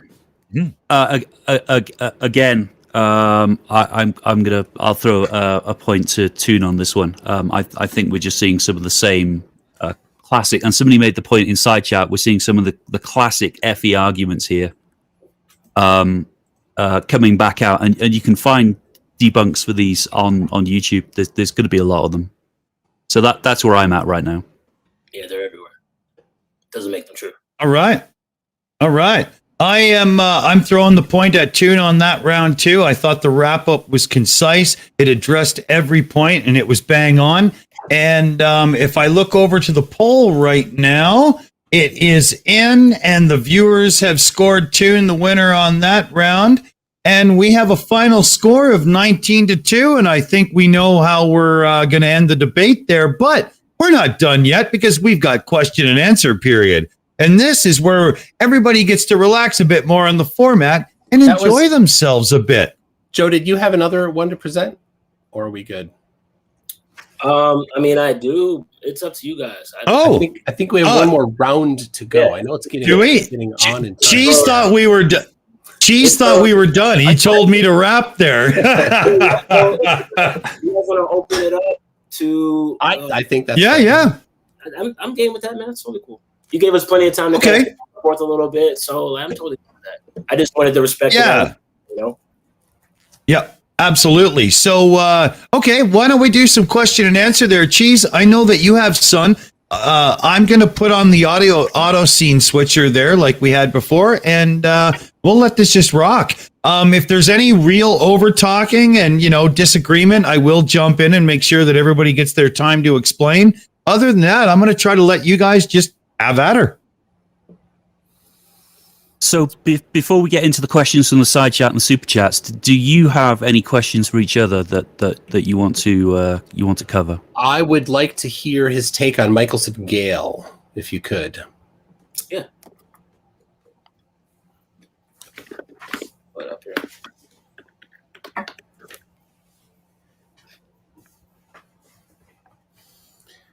So I have linked it in the chat for everybody. They can bring it up themselves, and I can send it to you if you want. I don't know if you've read it or not. Yeah, so I won't go into too detail of this because, to be honest with you, I'm not super educated when it comes to the details of, like, I would say, complex science, to be honest with you. I've never been a person that's enjoyed science. I've been my whole life. I believe you. Yeah. Another ad hom attack, by the way. What I would say is all of these experiments are inferring the model into the experiment. And so, again, if you're going to run these type of experiments like Michelson-Morley, Michelson-Gale, whatever the case may be, there's no isolation happening here of the Earth from a separate secondary resource, so to speak, where you can actually compare the two. For instance, measuring the Sagnac effect, right? Like, that's an inference. You're not actually isolating the Earth from the variable to actually make it make sense. All we're saying at the end of the day, regardless of these experiments and what have you, is that the Earth doesn't move and we don't experience it. The only thing that we have that we can fall back on when it comes to looking at possibly postulating that the Earth moves is what's going on in the sky. There's nothing happening here on Earth that demonstrates the Earth's spin. If you have something, I would love to see it, and I'll, do my homework and check it out. But for me, and for 5-year-olds, since you want to bring up 5-year-olds with the ad hom attack there, like, a 5-year-old, if you ask them to draw the sun, it's a circle with a bunch of crepuscular rays. But you guys tell us that the sun is 93 million miles away, giving us parallel rays, which actually makes an eclipse impossible. So there's just circular reasoning happening back and forth where we infer the model, then we say by predicting what we inferred that somehow what we inferred is true. But if the model that we're presenting came first, especially, which if you look at pictures like the Blue Marble from Rob Simon, where he literally admits that he took flat map data and wrapped it on a ball, it's all the same thing. You're affirming the consequent, or you move the goalpost. He took satellite data. Data is what he said. Map by his quote. I'm quoting him. From a satellite. He took a flat Earth map data. It doesn't matter where you claim he took it from. His claim. He said it's from a satellite. He projected his flat map data around a ball. Now, if he was taking data from a satellite and showing us a genuine photo of the Earth, why would he have to wrap it around a ball in Photoshop? Because it was a low Earth orbit satellite. Right, which means you can't get high enough to see a full picture of Earth. So that's why I didn't bring that up. If I were to bring up a picture of the Earth, I would have brought up one before computers were doing imagery, like from 1972. But now here's the deal. You are the one that brought up Michelson-Gale, not me. Okay, you brought up Michelson-Gale. So in Michelson-Gale, they measured Earth's rotation from 41 degrees north, 46 minutes. They took 269 measurements in that. And what are they measuring when they're doing those measurements? They're measuring the laser light. The light is going around in two different directions around a big rectangle. Can I just add something to that? So if you're measuring light, right?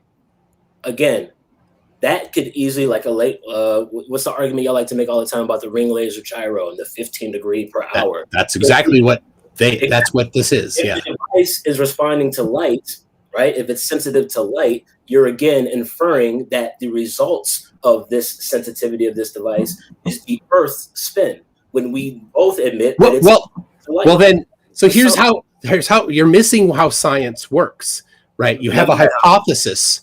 Another right? You test that hypothesis, and then you see if that hypothesis matches, right, with the observations. So then either your hypothesis is falsified or it's confirmed. So the hypothesis being that the Earth is rotating, using an instrument that measures rotation, and then you see at the end that rotation was measured, matching the prediction. So your hypothesis is confirmed, and the alternate hypothesis that the Earth is not moving is falsified. But you said it measures light. Is that correct? It measures rotation. It's a tool designed to measure rotation. Rotation of what? Physical solid bodies or light?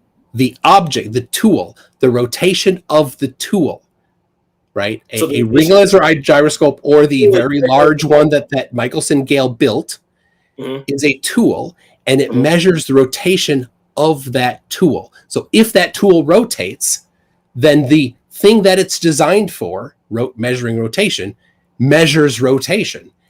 So now it could be something else, and so then you would have a hypothesis that something else is at play here, and then that would be tested. So if you have some alternate hypothesis that's causing that, and that somebody has tested to see if that is what's causing it, then that would be a fantastic thing to bring up. But lacking that, we have an experiment that you brought up as a valid, qualified, good experiment that you agreed with. You must have to bring it up, and it measured rotation.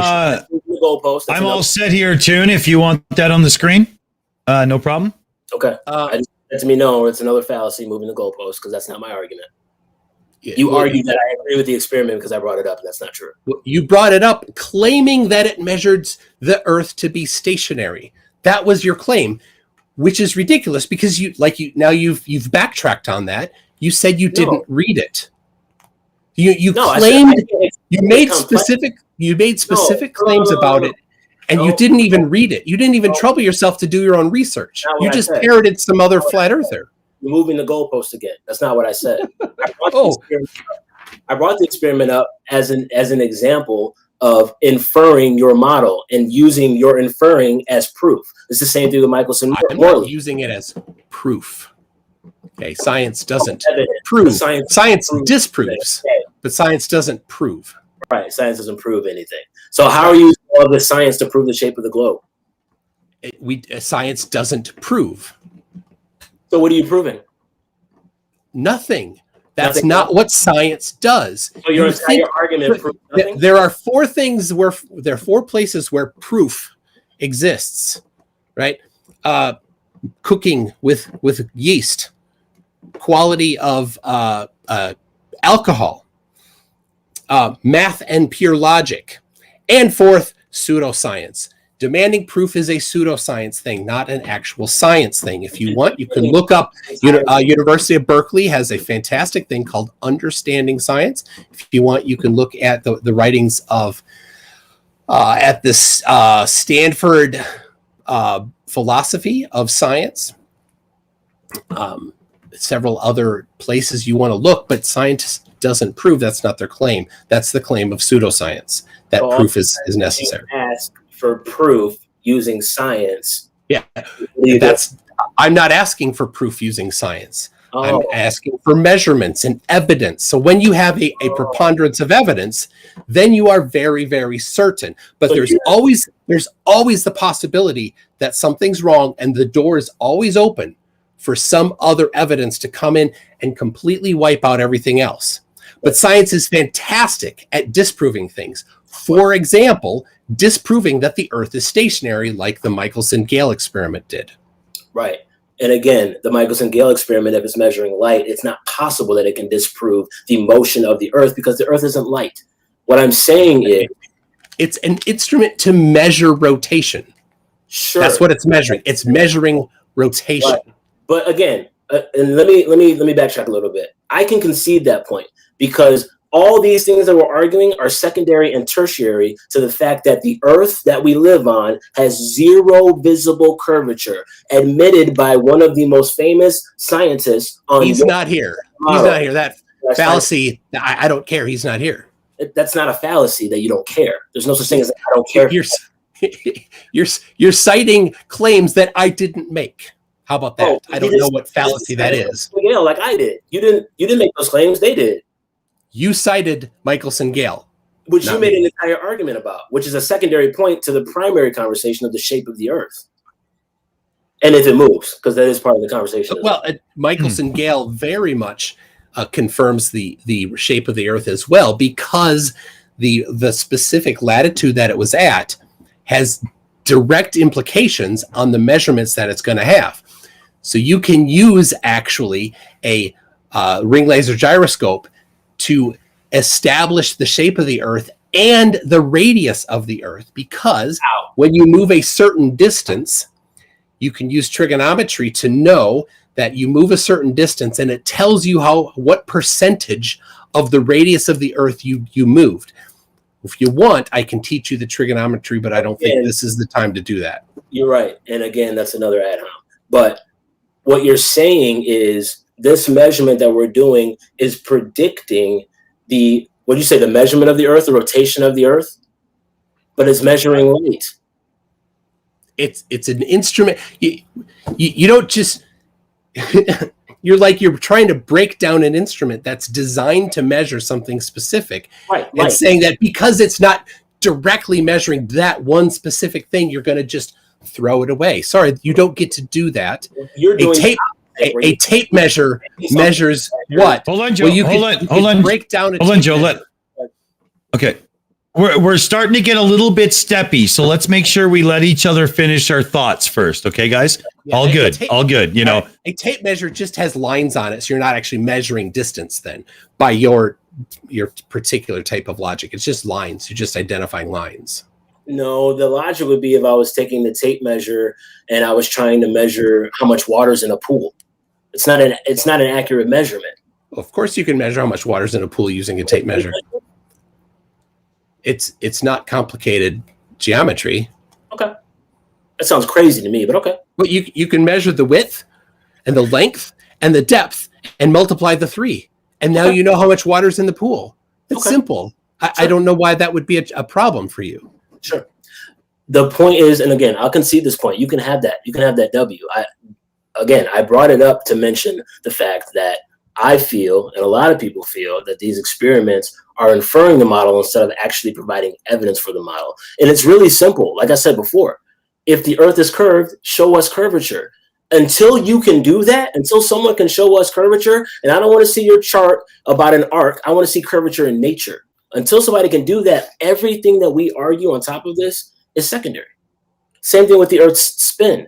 We can say, yeah, the sag negative effect gives us evidence to lead us to believe that the Earth might be moving. But it's also possible that it's responding to a sun going overhead 24 hours a day in a circle like a clock. It can be doing test that hypothesis and see if it works. But we do. Have you ever heard of sundials? They were made 4,000, 5,000 years ago, and they work today. Yeah, but and they specifically use the circular, the spherical shape of the Earth to work. No, they don't. That's an inference because people who made the sundials thousands of years ago weren't globe earthers. It doesn't matter. The geometry doesn't work for flat Earth. Show me the prediction using flat Earth predictions for a sundial. Because here's the deal: if the Earth were flat, then the movement of the sun would not be consistently moving at 15 degrees per hour. It would be an asymptote and arctangent based movement. It would never set, and it would draw an ellipse throughout the sky. It would not at some point. What's that? The sun's always up at some point somewhere. Yes, but it would never set for you. That's not true. It would always be visible everywhere all the time if the Earth were flat because there's nothing in the way. Again, nothing blocking it. This is what I'm talking about when I say you guys are moving the goalposts every time. You say if the Earth is flat, this must happen. But your entire assumption is based on a sun 93 million miles away. If the sun's here, wait, I'm talking complete isolation. Hold on, Toon. Hold on. Let him finish, Toon. Sorry, buddy. I gave you your respect, my guy. It's my turn. So if the sun is small and local, exactly like it looks in the sky, we would see the exact same phenomena. It's the same thing you guys argue with Eratosthenes, which we don't even know if the man existed. There's like 3 writings about him in all of history.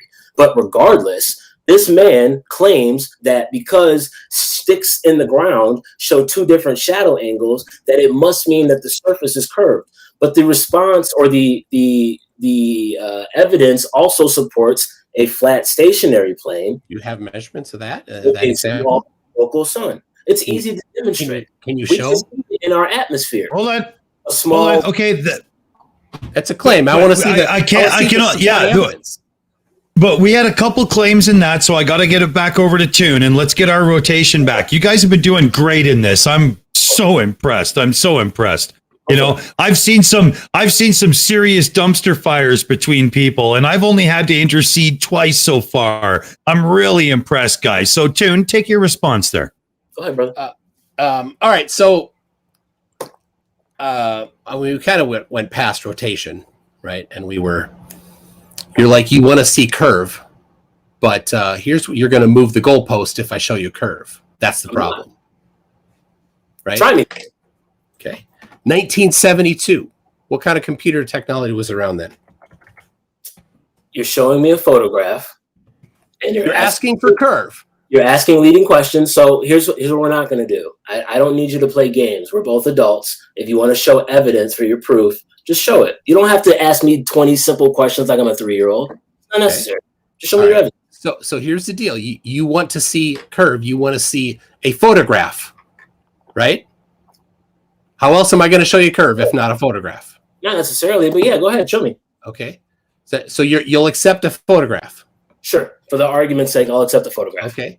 Will you accept a photograph that existed, that was taken before computer graphics existed?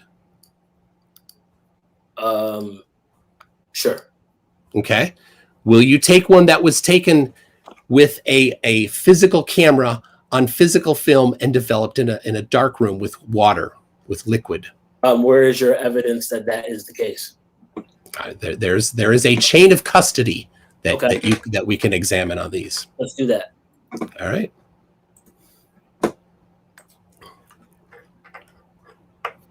All right, here comes. In your pictures from 1972? 1972. Yeah. The Apollo mission photo? Absolutely, yeah. Fantastic. So there's a photograph of curvature. And you it was asked for 1972? curvature. 1972. Okay. Now, if you want to see this one in person, you can, and I can give you the link to go see this in person. I have it on my phone already from NASA's website. I don't need it. Thank you. Okay. I have one question. Can you go in Google right now and type in when were computer graphics made? Are you going to suggest that this could have been made by computer graphics? I'm claiming that the argument that you made, that this was made before computer graphics existed.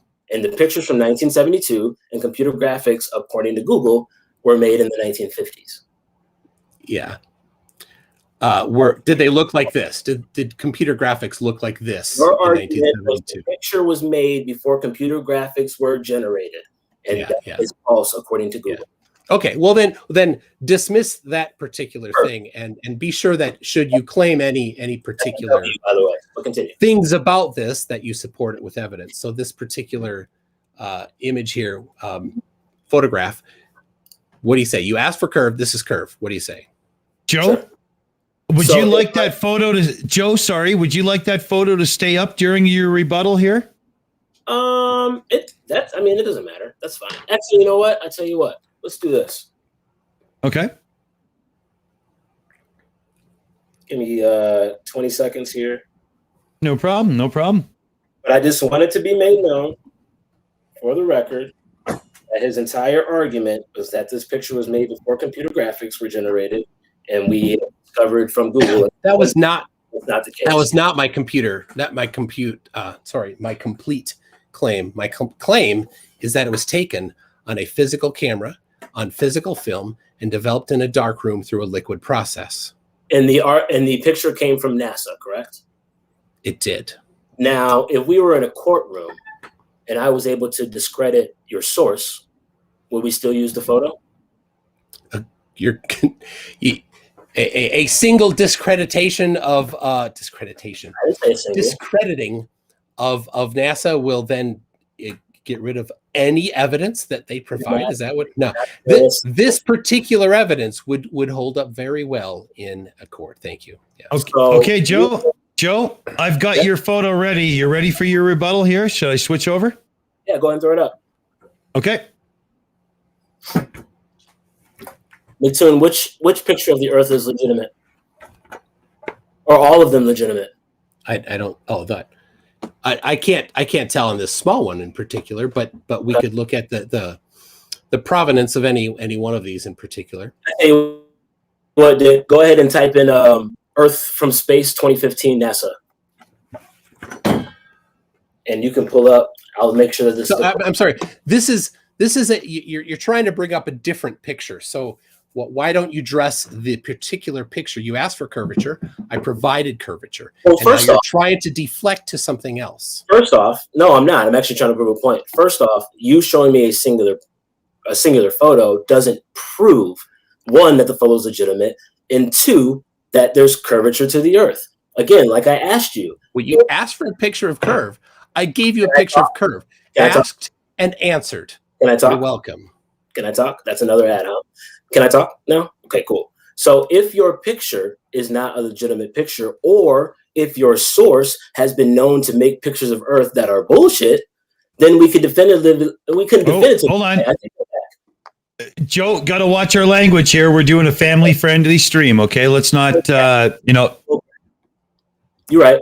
So if the source of your picture, which is NASA, if the source is discredited, then certainly we have grounds to throw the picture out. Yeah, I don't see how anybody could argue if you bring a witness to the stand and we make an argument that witness is a liar. We don't then listen to their testimony. The testimony gets thrown out too. So, an example here, as a contrast, the picture that I asked to be brought up, Earth from NASA's EPIC picture. Okay, first off, it's called an image, which means it's not a photo. Are we able to pull that up, Dick? That's just wrong, but go ahead. Are we able to pull that up, Dick? Oh yeah, yeah. You want that other picture of yours back again? Hold on, sorry. Oh, I have it here. Not mine. I want the picture of Earth. I want NASA's EPIC Earth picture. Okay, yeah. All right, there we go. And I go over to here and bring that up again. There we go. All right. In the bottom left corner there, if we flip the picture upside down, you'll see that cloud formation says sex in the cloud. I showed my daughter that. She said she saw an R. Okay. Either way, this exact same cloud formation is in the scene of the Lion King. Okay. Is that real? Lion King is a cartoon. Okay, which would make this a cartoon too then as well. No. Yeah. Because I'm sorry. If you're talking evidence in courtroom, then if you're going to try to show that something is fake or CGI or something like that, you would bring in an expert testimony. Do you have any expert? I'm sorry, I'm talking. Do you have any forensics experts that have analyzed these pictures and declared that they are in fact fakes? Do you have forensics of the picture that you showed that makes it real? No, I'm not claiming that it's fake. You're claiming that it's fake. Making a claim. Yeah, there is, like I said, there is a chain of custody. Sure. That you can look up for this particular image. Okay, so your chain of custody is proof that the picture is legitimate. Again, the chain, not proof, right? It is evidence that it is legitimate. Yes. Evidence. Okay, cool. So my evidence of the word sex in the clouds, the same formation that is in the Lion King when Simba's all sad about losing his dad and he falls on the ground and all the dust flies up in the air, right? The same cloud formation is an evidence that this picture can't be legitimate, because why would it have a cloud formation from a cartoon if it was real? Yeah, I don't see how that matches. But which particular image are you talking about? NASA's EPIC Earth image, which you can get from their website, and I'm looking at it right now, and it's on the screen. You're literally looking at it. Or it should be on the screen. It's not on the screen. I see mine on the screen right now. It's not on the screen anymore. I apologize. Okay, so I'm sticking with your courtroom analogy here. You don't have an expert witness to do any forensics analysis on it. So okay, I don't need. It's not my claim. It's your claim. Sorry guys. I got to jump in here. Cheesemondo was giving me a message in the background. We have a flood, like a mud flood of questions from the chat and whatnot. And we do have to get to some of them. As much as I have really enjoyed the back and forth, especially because of the behavior. Toon, you've debated a lot of these guys in the past and whatnot that are on, different things and so on. And this has been pretty well behaved, all things considered, Dick, to be clear, I apologize for cussing. I didn't realize that we were family. Oh, that's no problem. I slipped right in the beginning of the show too. So I mean, we're 1 for 1 there, Joe. It's no, over on our channel, if we're not simulcasting with Toon, I'm one of the most foul-mouthed people there's ever been, right? It's really bad, man. But so I have to defer to Cheesemondo here because he has some questions and we have to get through them. Absolutely. Because we got some great stuff. There's been excellent viewer participation. Awesome. And thanks again. So some of these are going to be. Yeah, Joe. Sorry, Joe. What were we saying? Say that again. I was just saying thanks again for doing this. It's awesome. It's been good fun. So to everyone, these are questions that came in on Super Chats earlier. There is a plethora of new questions, so I'm going to do my best to go through them. If either of you don't know the answers, there is no shame in saying, I don't know. And if you don't want to answer a question, don't just say, I'm not going to answer it. And I'm good with that. Cool. So let's go back to the questions that we got earlier that you wanted a chance to respond to, Joe. There was a question from LB Things Stuff and More, who asked, Joe, what is sea level? What is sea level?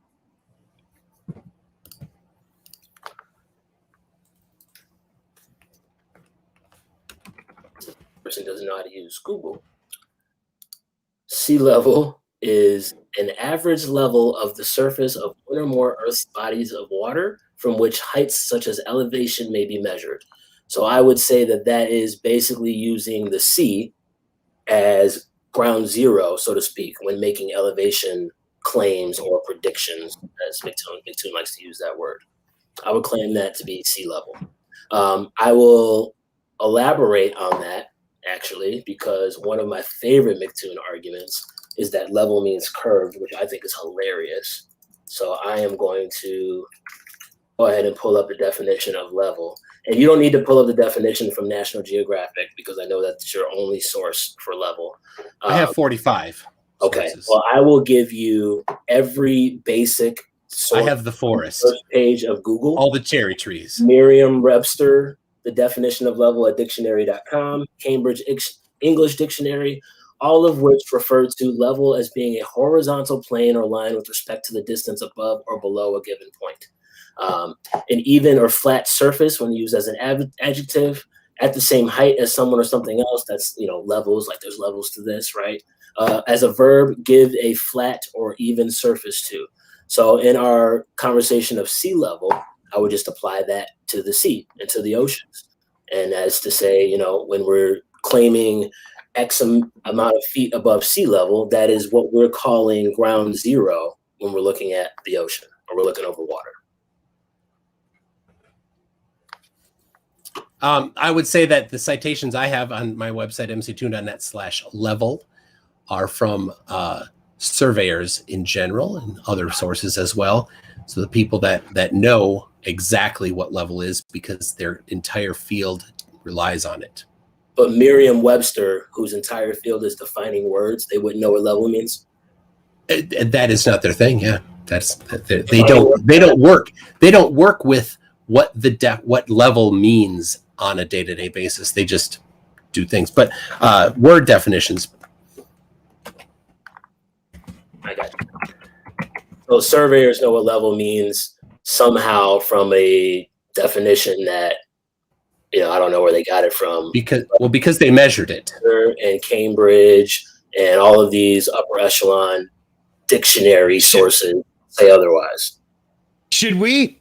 How we have to watch how much time we give to each question, or we're never going to get through them all, right? So, Cheese, don't be afraid to jump in and say, "Hey, I own this now," right? Okay. I don't think either of you are going to ever agree on what is flat and level. There are definitions on the MCToon website. I think we should be able to post those in the description. A link to that in the description to the video, so people can go through it themselves afterwards. Going back to the questions, there's about 20 to get through, so let's try and do this. There was a question earlier, and I believe this was to do with the Chicago skyline picture. Joe, is the Willis Tower that long and skinny? You also can't see the base of the building. Right. So again, this is moving the goalpost. MCToon did this during his argument, but nobody called him out on the fallacy. The argument isn't what we see at sea level, because we know that sea level can change, right? We have waves and wind and all these different things. We have boats in the water that are causing the water to slush around and rise and fall. In one of my observations, which I think I just sent to you, Dick, it was the video that was upside down originally. But in that observation, you can see the water at the bottom of the buildings rising and falling, rising and falling. Obviously, that's not the physical horizon. It's not the physical curvature of Earth. Otherwise, it wouldn't move like that. It's the apparent horizon. But the argument isn't what we see at ground level. The argument is the fact that we can see the Sears Tower. If my observation distance requires 1,400 feet of earth premise, and the building I'm looking at is 1,400 feet tall, we should see none of the skyline. So the fact that we even see half of the Sears Tower is proof either A, that refraction can bend objects, not light, can bend objects up over the curve from 1,400 feet away, or we're saying that there is no curvature between observer and observation. We see the light from the object. We don't see the actual object. So yeah, it's the light that's bending, not the object that's bending. And in my observation, we actually see the objects. And I compared that, and the reason I brought up the mirage, which again was another straw man from earlier, because you made the argument that I was bringing up the mirage as a means to somehow prove the Earth's curvature or non-curvature. And I only brought up the mirage to show the difference between a specific observation, the Chicago skyline, miraging, versus the Chicago skyline not miraging. And it's obvious the difference there. Yep. Oh, and I'm sorry. I just want to add to that. The observation in that what I sent you was from the Warren Dunes in Michigan. I didn't know at the time which dunes it was from, so I just looked up the tallest dune in Michigan, and I want to say it's like 100 feet or something like that. So if you add that into Earth's calculator, it still provides over 2,000 feet of curvature, well over. And again, if you think that light, unless you include refraction, of course. Yeah. Right, and again, if you think that light can travel from 2,000 miles away and bring objects over the physical obstruction, go for it. Yeah. I'm a common sense. Yeah. I don't believe that. Okay. Did you want to go on that question, Toon, or are we back to cheese? No, we're good. We're good. Okay. Sorry, just let me catch up. I'm just gathering some more questions. The questions keep coming in, and we're taking way too long. We are going to be here till Christmas at this rate. Yeah. I'm gonna put. Okay, I'm gonna go put back to the like top a of my one. list. Well, I'm gonna put a 1 minute countdown on the questions answered, because we otherwise, the viewers are gonna get left out, and we can't have that, right? True. They make the show, so. Awesome. Yeah, exactly. Okay, this one is specifically for Joe. This one came in from Mr. Dr. ZZZ Smith, who says, is there any credible hard fact evidence from a scientist or government whistleblower for the flat Earth? Yeah, absolutely. To be honest with you, spitfiring off the top of the hip, I can't think of any source off the top of my head. However, I put 10 minutes on Google, well, not Google, because you have to use something else because Google's censoring flat Earth content. But 10 minutes of researching, I could easily find that. But certainly there have been, if you've seen the film that just came out, which MCToon did a live stream response to, but the film that just came out, we have observation or a testimony from surveyors, from pilots, from snipers, all of them. There's no Coriolis. They never use it. Seeing Kansas from thousands of miles away in an airplane at 30,000 feet, things that just aren't possible given the measurements of the Earth that we're given. Oh, Toon, do you have anything to add to that? No, that's fine.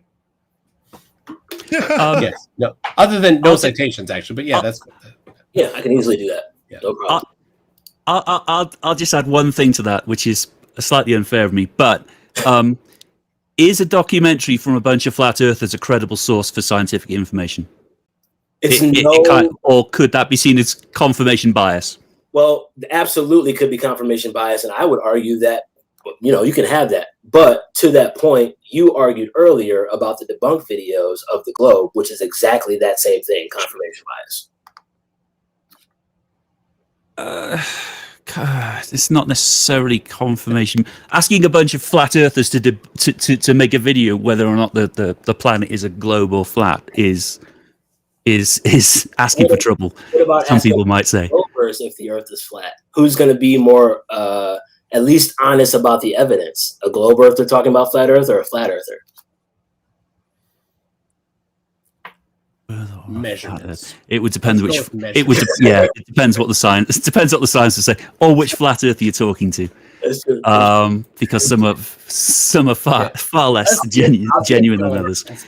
We'll admit that there are some better games. Let's keep going.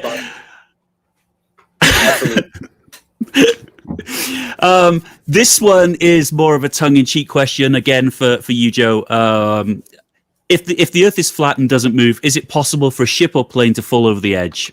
I think that's more of a joke question than a real one. But if you want to answer that one, go for it. Yeah. So that's again, it's I don't know what fallacy it is off the top of my head, but if you're arguing that if the Earth is flat, where is the edge? It's no different than someone asking you where the edge of the universe is. If you're a glober, like just because you can't see to the end of infinite space doesn't mean that there isn't an end to infinite space. When we talk about the edge of the Earth, all we're saying is we live in what David Weiss likes to refer to as the Antarctic Basin.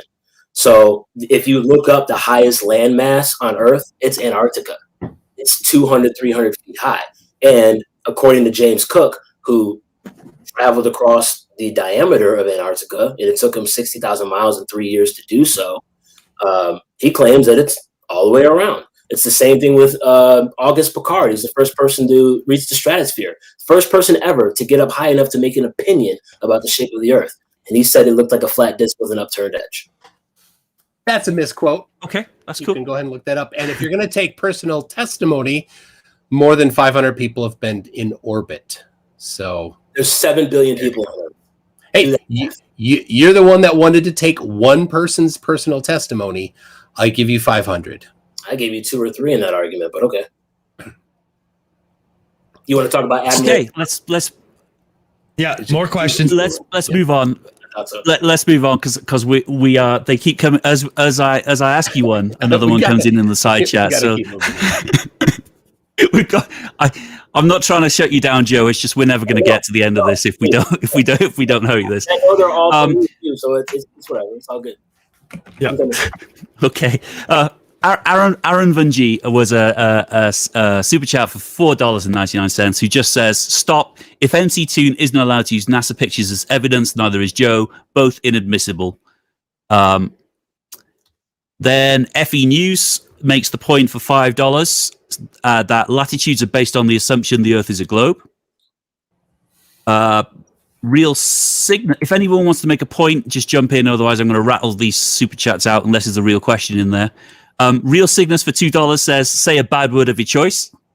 Poop. Geistview for $2 says, "Joe, is the shore of the lake sea level?" Is the shore of the lake sea level? I don't know. I couldn't answer that. And I don't know is a perfectly good answer to give. There is no shame in saying I don't know ever. Oh goodness. Feel free to ignore this. This is for you, Joe. Conalec Silver for $5 says, "Joe, if you have a triangle with sides measuring 1, 1, and 1, what are the internal angles?" That's a classic. If you don't know, that's an Anthony Riley question right there. If you don't know the answer or don't want to answer it, we can move on. Just say so. I have been in geometry class since I was 14. I'm 31. Move on. Okay, that's cool. That's absolutely fair. Truth Nerds for €2 says, not seeing the horizon drop. Others have measured it. There's no question there, but let's move on. Stringer News 1 for $2 says, "Roswell, New Mexico isn't on the equator. Joe, try again." I don't remember what that is in reference to. Sorry, Stringer News 1. It's a straw man because he's referring to my argument of the Earth spinning at 1,000 miles an hour at the equator, Felix Baumgartner going up 2.5 hours. And I specifically said the Earth doesn't spin at 1,000 miles an hour in your model in the northern hemisphere. It's only at the equator. So anything in north or south, it's less. And I said that. So you bringing it up as a straw man. Okay. Do you know, question, do you know how to calculate the predicted lateral velocity for any particular latitude? No. Okay. 90% of the population, 99% of the population.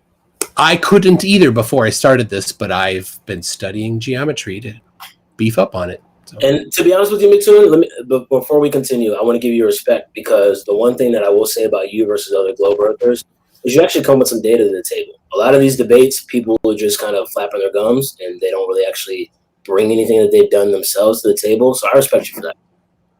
Thank you. And I said it in the chat just a little bit ago, Joe, you're much better than most that I've debated. Thank you, brother. So well done.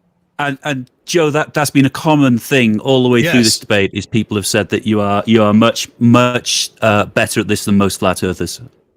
Cool. Yeah, I have to say, like, this is a first demonstration of what we're going to bring to the table on the Shills, our channel, in for a debate night. And I really, really, really, like, I hounded MCToon to throw me a bone here, because he's the guy I wanted to represent what we wanted to bring to the table. And you have stepped to the plate, massive, Joe. Big props, huge thanks, and you will always be welcome back on this channel. Absolutely.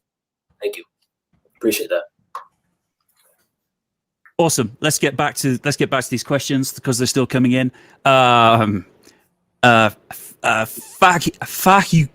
you tube for $5 says he's making all the classical flurf mistakes. Have I said that wrong, MC2? In Mr. Tube, first name Fa. Yes. It took me a second to realize what that one was. I dislike you, Fa Q Tube. David Oliver for £5 for Joe says, why do the stars change positions throughout the year? Well, I'm not arguing that the stars don't move. Our argument is that the stars rotate around a center pole, what we call Polaris. So if you look at like the Georgia Guidestones, for instance, I believe it's the Georgia Guidestones, or either it's Stonehenge, one of the two. I think it's the Georgia Guidestones, where they actually have a carving of a hole that Polaris pokes through, and it's been there forever. So all we're saying is, based on like decades, and other observations, that all the stars revolve overhead. You can make the argument that it's the Earth causing that observation. We can make the argument that it's the stars causing that observation. The reason we believe it's the stars and not the Earth is because we see the same constellations. And because our position in space in your model is never the same for even 2 seconds, obviously that kind of leads credence to think that the Earth itself is not moving and everything that we observe above us is. There are 2 celestial poles. Doesn't work for flat Earth. As is claimed, but continue. Okay. 2 questions on the same topic. One was $5 from Mouth Breather, and the other one was from Dr. Z. Smith, who are both asking about the Southern Cross, and it is, why can't I use the Southern Cross in the Northern Hemisphere? And why is it you can't see in Australia? Where can stars such as the Southern... In Australia, we can see stars such as the Southern Cross. Why is it you can't see it where you are? So basically, they're asking why you can't see the Southern Cross in the Northern Hemisphere. Sorry, that was a long-winded question. Oh, no, that's okay. That's Joe, they're shooting for the hip, buddy. You got to take this one. I mean, to me, it doesn't really make sense as an argument. Like, you have to be a superhero to see that far, no matter what the shape of the Earth is. So it's like people who argue, well, if the Earth is flat, why can't I see Japan from the North Pole? And it's like, you're too far away. Like, I don't really know how else to explain it. It's that simple. You're too far, bro. Have you been watching Austin? Mute, sorry. Bro? I will first admit, I love Winston. Austin, if you see this, I love you, dude. I had a couple conversations with him in the last week or so. So 100% I've been watching that guy, and he kills it. So bro, that's Austin. Bro. Bro. All right. Okay. Kuros of $5. You can't piecemeal evidence, Joe. You take evidence of all things together at once. That's just a statement 100. from the side chat. LB Things Stuff and More says you are more honest than most flirfs, plus 1 point. Cool. Thanks, bro. Magic Productions for £2 says, Joe, why do oceans have tides and ponds are still? I mean, that's a win for us because your argument claims that tides are caused by the moon. So if they're affecting large bodies, they should affect small bodies. I actually watched a video recently of these things called tidal nodes. I don't even really know what they are, but apparently there are hundreds of them, and they're all over the world, and they all spin in different directions. Some, right next to each other, spinning in opposite directions. So there's a lot going on there that, at the end of the day, and I think that's what flat earthers are arguing. It's like, we're okay with saying we don't know everything. I think our problem is being in a model that has all the answers. When we can't see those answers, or at least what we perceive those answers to be, don't match up with what we're being told. So we're the first to admit we don't know everything. And that's the exciting part about it. There's a lot to explore, like Antarctica. Okay, I like that. I like the excitement in that about the learning. That was there was something in there that was really cool. I'll give him that. Absolutely, I like this guy. Good call, Toon. You really know how to find some cool dudes to sit down and chat with, man. If I could say, Lake Superior does have tides. It does, 100%, 100%. Now, what they call tides. Me personally, I would just call them changes in the elevation, and they happen every couple hours here. They happen a lot, Lake Michigan at least. Does that necessarily relate to like the tides that we see in the ocean? I don't know.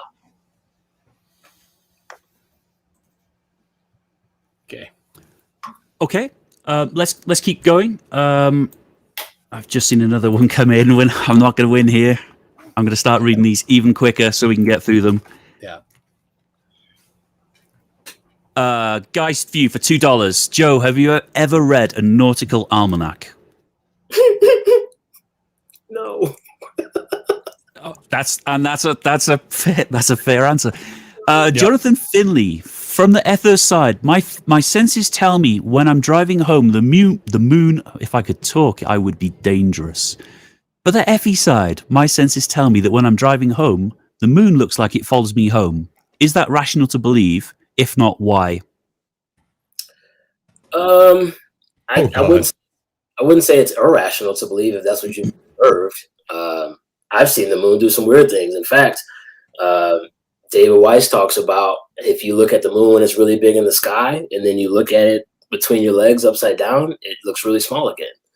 It's really weird to me. So I think the moon does a lot of crazy things that we don't understand. Moonlight, according to measure it. It's always the same if you measure it. Moonlight, whatever you say. Moonlight, depending on based on measurements, is. Are you gonna violate the first law of thermodynamics here? You've been violating. Go ahead. With your globe model this whole time. Tell us how gas pressure exists next to a container. Hold on, guys. Hold on. I want to remind everybody this is a family-friendly show, and we're not violating anything. So let's just get back to that. If the moon's out later, though, I'm going to go and look at it between my legs because I've never heard that before, and I'm going to give that a go. But one thing that to try, again, this is about learning, right? It's about observations, about what you can prove for yourself. The claim out there right now is that moonlight is colder than the shade. It's the opposite of the sun. People have measured moonlight and noticed that the moonlight itself, in direct moonlight, is colder than the shade outside, which, if that's true, totally debunks the idea that the light is coming from the sun. Yeah. Did you see in the Level movie the get-up that they used for that claim? I've seen at least 7 people do experiments. They had a towel over it, trapping the heat. So if you want to do it, but have a vertical thing so that the top is open on both of them. So you have a controlled experiment, and then do it on a night when there's no moon with the exact same setup. And so your test measurement is the difference between the two when the moon is out, and your control measurement is the distance, the temperature between the two when there's no sun out. No moon out. The globe this whole time, but I 100% agree with you. That would be the way to do it. I've actually done that experiment myself, and that doesn't hold. Moonlight isn't colder, and you can do that in your own backyard. I've got spreadsheets of the actual measurements because it was one of those things that just struck me as slightly odd. So I gave it a go. But you can do it yourself if you put some thought into it. Yeah, I'm gonna try it myself because I've never done it myself. It's secondhand knowledge. There's also a great video on the internet of a guy with a thermal camera that shows how that works. Is a really neat way to do it. But oh dear, more. Hang on. Yeah. Let me just Come on, save this in Cheese. so I don't lose it. Sorry, folks. I'm trying. It's the very, very generous viewers that keep super chatting, and we love you for it. I'm not complaining. Guys View says, Joe, if the Earth rotated as we say it does, exactly how would you expect it to feel to you? If the Earth rotated, how would I expect it to feel? Well, from what I understand, like we said in my opening, like if we're kind of born into this, the argument of like being in a moving car, right? Like you wouldn't feel it because you've been in the moving car the entire time. It's I guess what you call your inertial reference frame. Am I using it correctly? Yeah, MCToon shook his head and he didn't argue, so I'm assuming that I'm okay. Okay. So maybe you wouldn't expect to feel it. My argument, though, is we should still experience it. Whether we feel it or not is almost secondary because we should be able to experience it. For instance, in my opinion, and this is based off if you believe the Coriolis or not, but if the Earth is spinning and the atmosphere is separate from the Earth, to me, we should be able to get in a helicopter and hover for a couple hours and be in a different position. But that's not Coriolis. Well, Coriolis is a force that's directly proportional to the velocity that an object is moving. So a helicopter that's hovering has zero Coriolis force. I understand. Hold on, Joe. Okay. Yep. I understand that. My argument to that, or if you want to elaborate, because I'd love to hear like a Glober elaborate on this. My argument to that would be if Coriolis is what you describe, it's of course you describe, but its effect is said to be that of the atmosphere being separate from the Earth. Am I wrong in saying that? And it's not what Coriolis is. So that's not a result of the Coriolis. No. That's not what we say Coriolis is. Yeah. Okay. And what would you say it is? Coriolis force is a force that is directly proportional to the velocity, and it is a lateral force that's very slight when moving. So why does Neil deGrasse Tyson argue that Coriolis affects football games? Because that football was moving laterally. Right.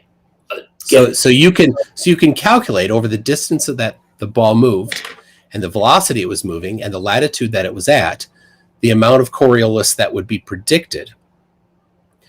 And then you can apply that over the distance that it was moving to see how much it would have affected it. Sure.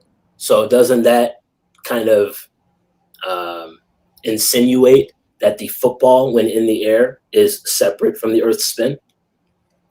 Coriolis is a force applied laterally while it's moving. That's what Coriolis is. So yes, they are in different reference frames. So once that football is in the air, it's in a different reference frame, separate from the Earth's reference frame. Yes. Okay. How does that apply to a football and not a helicopter? Because a helicopter that's hovering has zero velocity.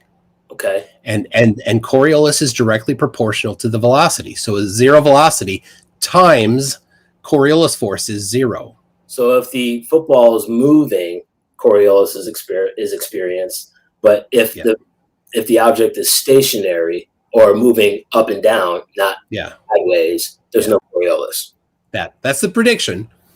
Yeah, that's just the raw physics of it. Yeah. Our prediction, just to be fun, would be that the Earth's not moving, which is why when you go up in a helicopter, you can be there for 2 days and come down in the same spot. So they both match. Sure. So they don't contradict each other. But where you do get the contradiction, of course, is when you have things that would be affected by Coriolis significantly enough that you would need to take them into account, like artillery. And I think you're right, which there's arguments for that as well, because a lot of snipers say that they don't use Coriolis at all. I said artillery, not snipers. Or artillery, whatever the case. Yeah. But that's the whole point of the argument is, and I've seen you do this too, MCToon, you're guilty of this, and you've done it in this debate, where you say that we experienced this, and the only explanation is that, which is affirming the consequence of fallacy. We're saying that there is a possibility that based on this observation, this is what we would experience. So if I predict that I'm going to be in a helicopter for 48 hours and I'm going to land in the exact same spot and it happens, I'm no different than your predictions. Yeah, so that both hypotheses would be confirmed in that example. That's all I wanted to know. Yeah. Okay, I'm going to rattle off some of these statements and leave the questions for a bit later. So, Mike Billers for $5. Please tell Joe what an ad hom actually is. An ad hom is when you attack the person and not the idea. Flat Earth News for $5. They measure the assumption that matches the assumption. Flat Earth News for $2. We have two suns. You only assume one. That's an odd one. The Logical Hillbilly for $5. Joe doesn't trust a ring laser gyroscope, but he swears by his level. Again, FE News that the Earth has two suns. Sorry, Joe, what were you trying to say? No, actually, it was irrelevant. I'm sorry. Keep going. No worries. William Foley for $10. Typical fluff, deny, ignore, cherry pick, and misquote.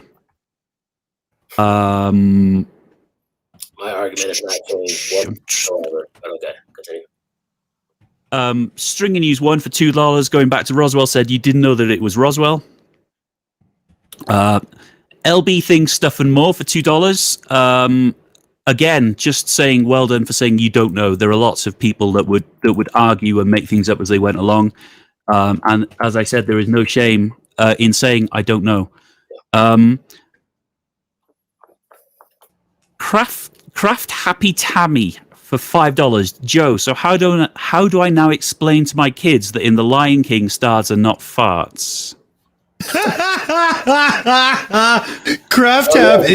That is one of the best users I've encountered recently. That person is hilarious, funny, and wow, please come back to our channel and watch because you are awesome. Okay, that was a good one.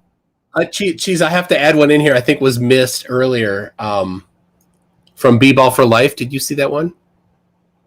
I've got Vendy. No, let me read this. I've got two actually. From B-Ball for Let me read it from him because he had mentioned it because they're coming in out of war. He says, "Why do the clouds in the Himawari 8 and the ISS live stream match over my location?" Why do the clouds match over your location? For both Himawari and the ISS live feeds. Well, if that's even the case, which I'll give you the benefit of the doubt that it is, that still doesn't prove that the ISS is in space. In fact, the people on the ISS claim they're in low Earth orbit. So I don't understand what the question is trying to prove. All right. Low Earth orbit is space. Space starts at either 100 kilometers or 50 miles, depending on the country. Low Earth orbit is not outer space as we know it. It's not outer space. It is space. Inner space.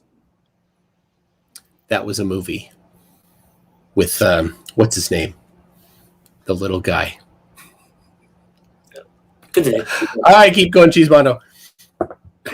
Okay. They are slightly out of order. I do apologize if you're still waiting for your super chat to be read. Connell X Silverfur for $5 says, Joe, if the globe is still, explain how Bob Nodell, a flat earther, proved using a very precise ring laser gyroscope that Earth rotates at 15 degrees per hour.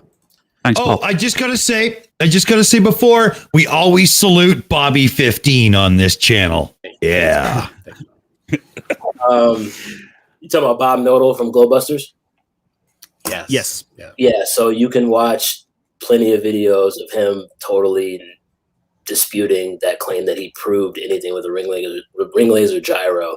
The only thing I would say is that if the ring laser gyro responds to light and the Earth or the sun is making a revolution around the Earth once per day, it would make perfect sense why he would measure that.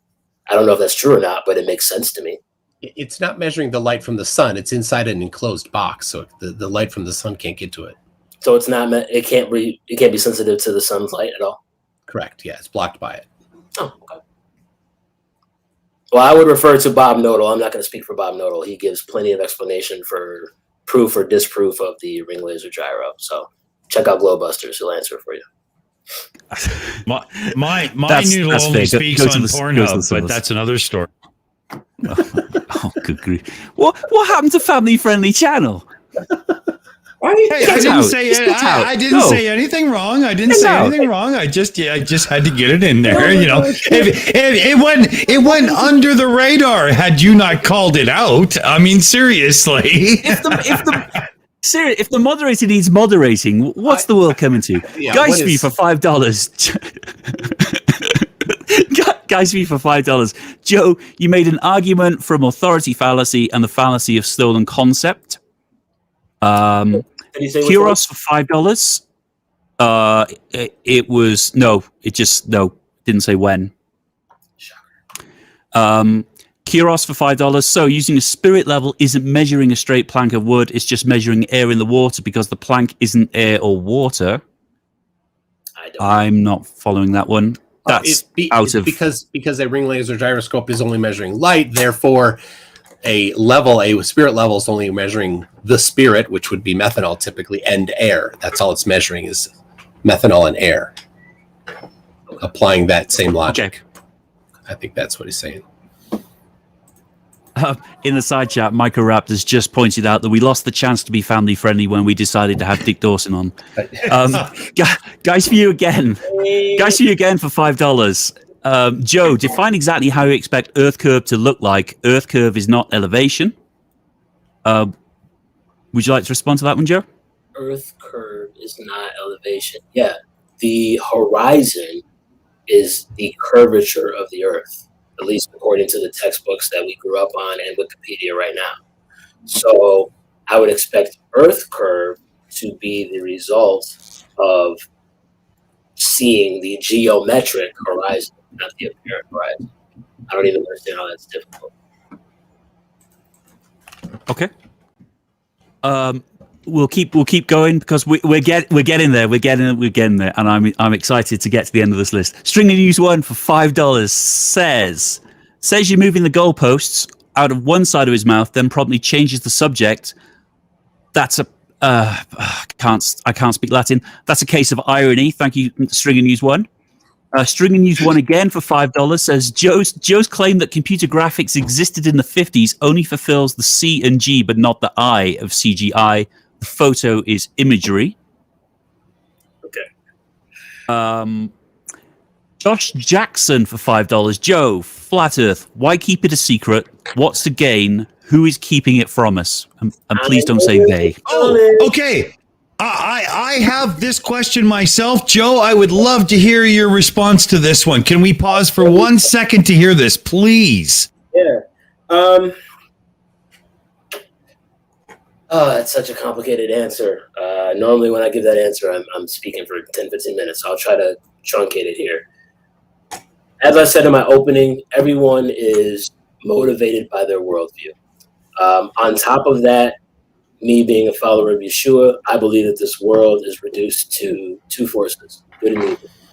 Because of that, everything that we see in terms of anything that's anti-God or anti the Bible also seems to fall in line with these things that we argue about, science and evolution and all of these different things. Even when we talk about religion as a whole, Christianity and the Bible and Yeshua seem to be the scapegoat for all religion.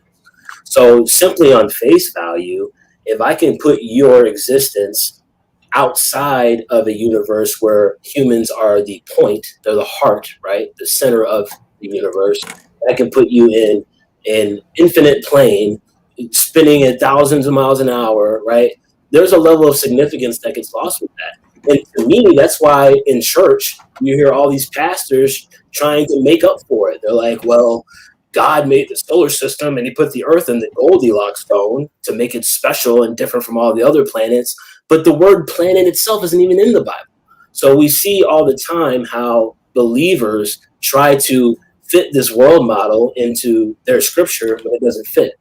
And it's all a big sign to me of simply just trying to get away from the true nature of our creation, which is, that this earth was created for human beings to have dominion over this earth, which is why everything we observe has humans in mind. MCToon, would you like to take a stand on that? I'll just real quick. Yeah, I'll say that between Christianity and Islam, more than 50% of the population of the earth are accounted for. They're doing a horrible job of stopping people from having a religious faith, if that's the case, if that's their. And that is exactly what the argument is for me. Is it's come to a point now where, again, Christians will use a book that doesn't say anything about heliocentrism and doesn't say anything about iPhones either. Sure, it's not supposed to. It wasn't written at a time where iPhone existed, but it was written. It's not a science book. It doesn't claim to be a science book. It doesn't matter. Guess what? In the 1800s, we didn't know that the life of the flesh was in the blood. George Washington was sick because they tried to drain his bad blood. The original barber was a bloodletter. But you could have read, Isaiah or Proverbs to read that the life of the flesh is in the blood. So even though the Bible might not be a scientific book, it doesn't disqualify from making scientific claims, especially if we can verify those scientific claims. Yeah, of course, like measuring the earth. Right? So, all right, let's keep moving. Cheesemondo. Sorry, it appears I missed Jolene's super chat at some point. Jolene, if you just type that one back in for me, I will get that one read out. People for Life, $5. Why does every single... Sorry. Go on. People for Life, why does every single surveyor's manual... I knew that was coming. We've got a latency forming. Cheesemondo is monitoring the chat on both MCToon's channel and ours, trying to keep track of everything. And it's not an easy task. So, cut him a little slack here, peeps. We're doing our best. We do have to do something about the restream and getting the chats together to make it easy, but lesson learned. We're going to figure this out as we go, right? Sorry, Cheese. Go ahead, buddy. Jolene says in the side chat, if a tree falls on a flat earther in the middle of a forest, does anyone care? That's harsh, Jolene. Anyway,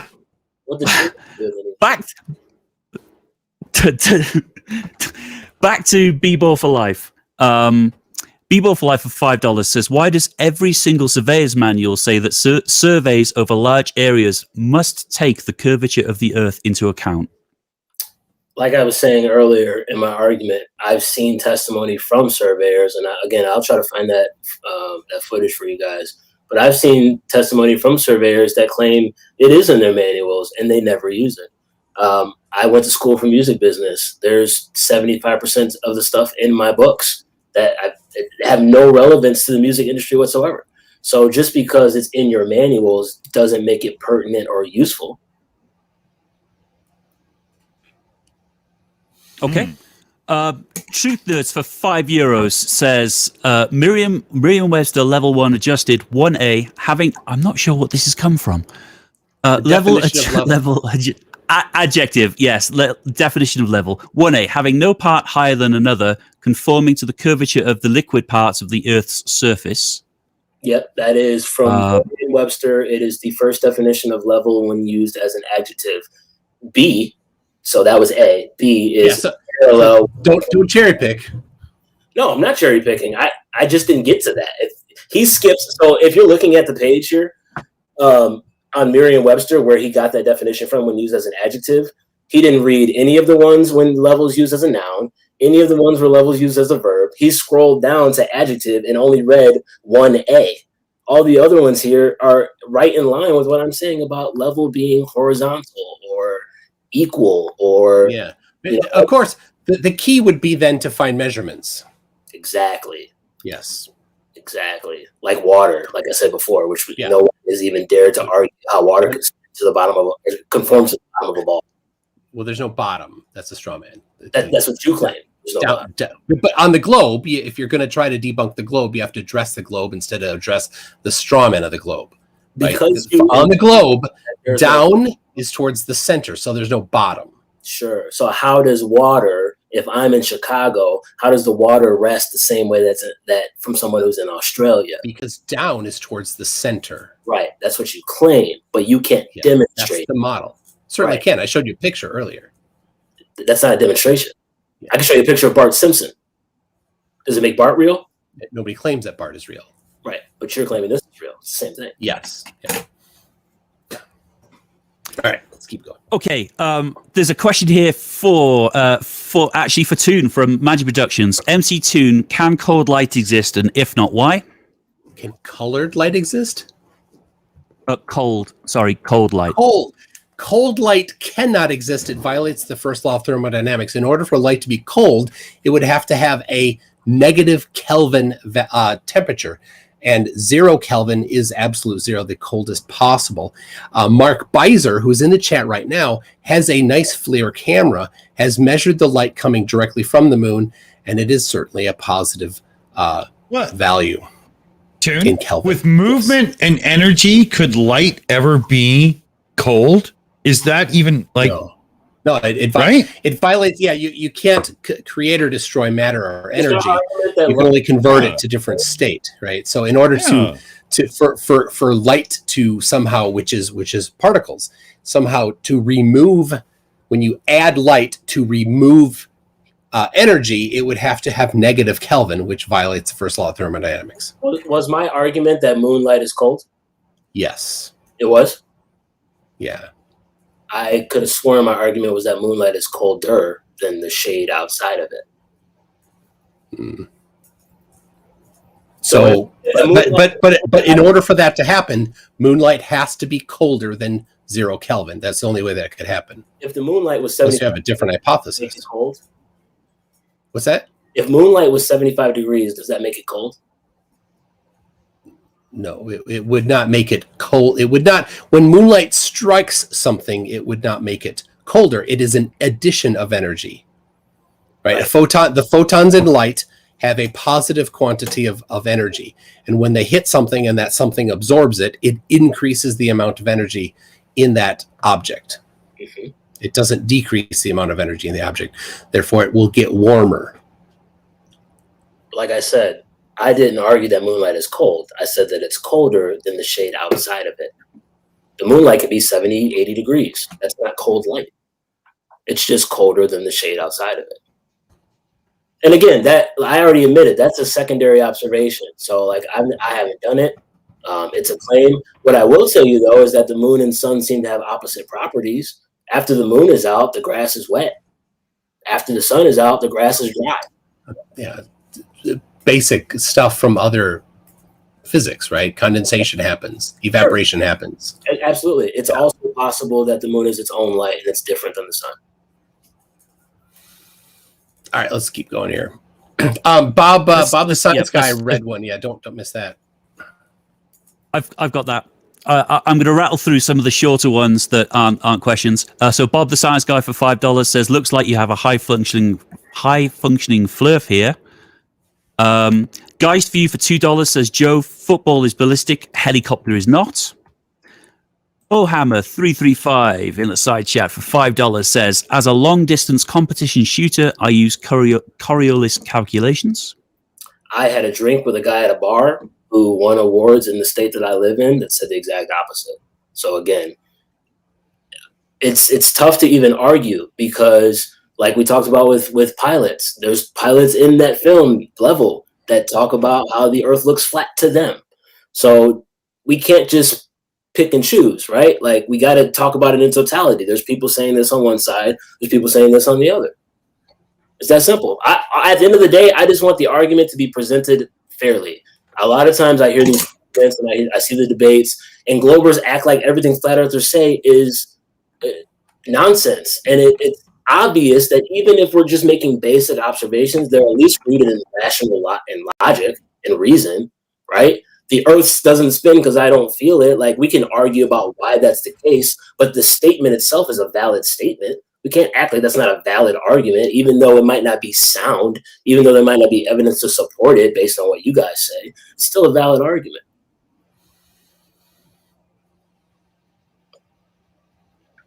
All right, ready, Cheese? Okay. Yep. Yeah, he's looking. They keep coming in. Every time I think we're going to get to the end of this thing, they come in, which is superb, and I'm not complaining. B-Ball for Life for $5 says, well, according to the Vendée Globe sailboat race, Antarctica is not a ring around flat Earth. Stringer News 1 for $5 says, repeating... Say that again? Sorry. Stringer News... Okay, it was about the Antarctic sailboat race. Antarctica. So, well, according to the Vendée Globe sailboat race, Antarctica is not a ring around the flat Earth. Okay. So, according to one source, Antarctica is not a ring around the flat Earth. Just like according to the ball pictures, it's not a ring around the Earth. But according to someone who sailed it, it is. According to videos of the Antarctic ice shelf, it is. Oh, geez. You better just read a few more. That was a can of worms. Okay, here we go. All right.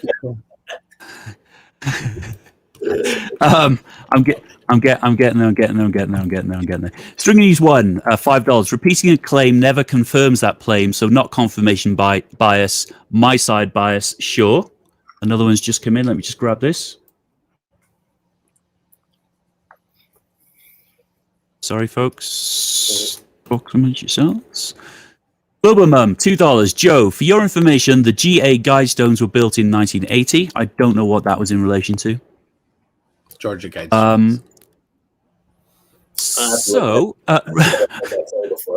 Okay. Roby for $5 says, question for Joe. Who would win in a fist fight between Fred Durst and Dolly Parton? Durst is wearing his favorite hat and Parton just performed Jolene. It's a good question. Say that again. Fred Durst is from Limp Bizkit. Yeah. He'll do anything for the nookie, so he'll probably win. I'm going with Fred. But you know, Dolly, you don't underestimate Dolly. True. She come in with the 1-2 punch, baby. Guy's View for $5 sent in a link to the Merriam-Webster dictionary that defines levels. Says scroll to 3 of 3. Yeah, you read that already, right? Exactly what he read already, which I have it. That was another one, yeah. Guy's View, and then Guy's View for $2 says so far Joe has strawmanned every question I've asked. Can you Truth Nerds for. Sorry, whoever that was, can he give me one example of a question he asked that I strawman? Oh, that's Guy's View. He will. So it's coming in. Keep going there, Cheese. Truth Nerds for €2 says, is water level? Level is an adjective. It can be used as an adjective, but it's also a noun. It's also a verb. Just another one coming in. PhD Tony for $5 Australian says, find me one seismologist who says it is not round, just one. That is the ultimate globe Earth straw man. Every flat earther believes the Earth is round. We don't believe it's spherical. There's a difference. Dinner plates are round. Basketballs are I think we know what he meant spherical, not round. I just want that to be clear. But because it was a straw man, I'm going to answer. Okay. David Oliver for $5 says, Joe, do you know about sidereal days and solar days and why they are different? Sidereal days and solar days. I've heard the terms, but no, I'm not too familiar on what they mean. Can I ask a question real quick? Yeah, go for it. 2 questions. One, MCToon, and you guys can answer too, Dick and Cheese. How do eclipses work? Dick and Cheese. Well, when there are 3 bodies and one of them gets between, so if the Earth gets in front of the light that's cast normally towards the moon, then the moon will be in the shadow, and the other way would be if the moon is on the other side there and it blocks the light from the sun. Second question: explain a selenelian. That's perfectly predicted on a globe. Okay. That only happens at certain particular locations, right on the terminator line. Mm-hmm.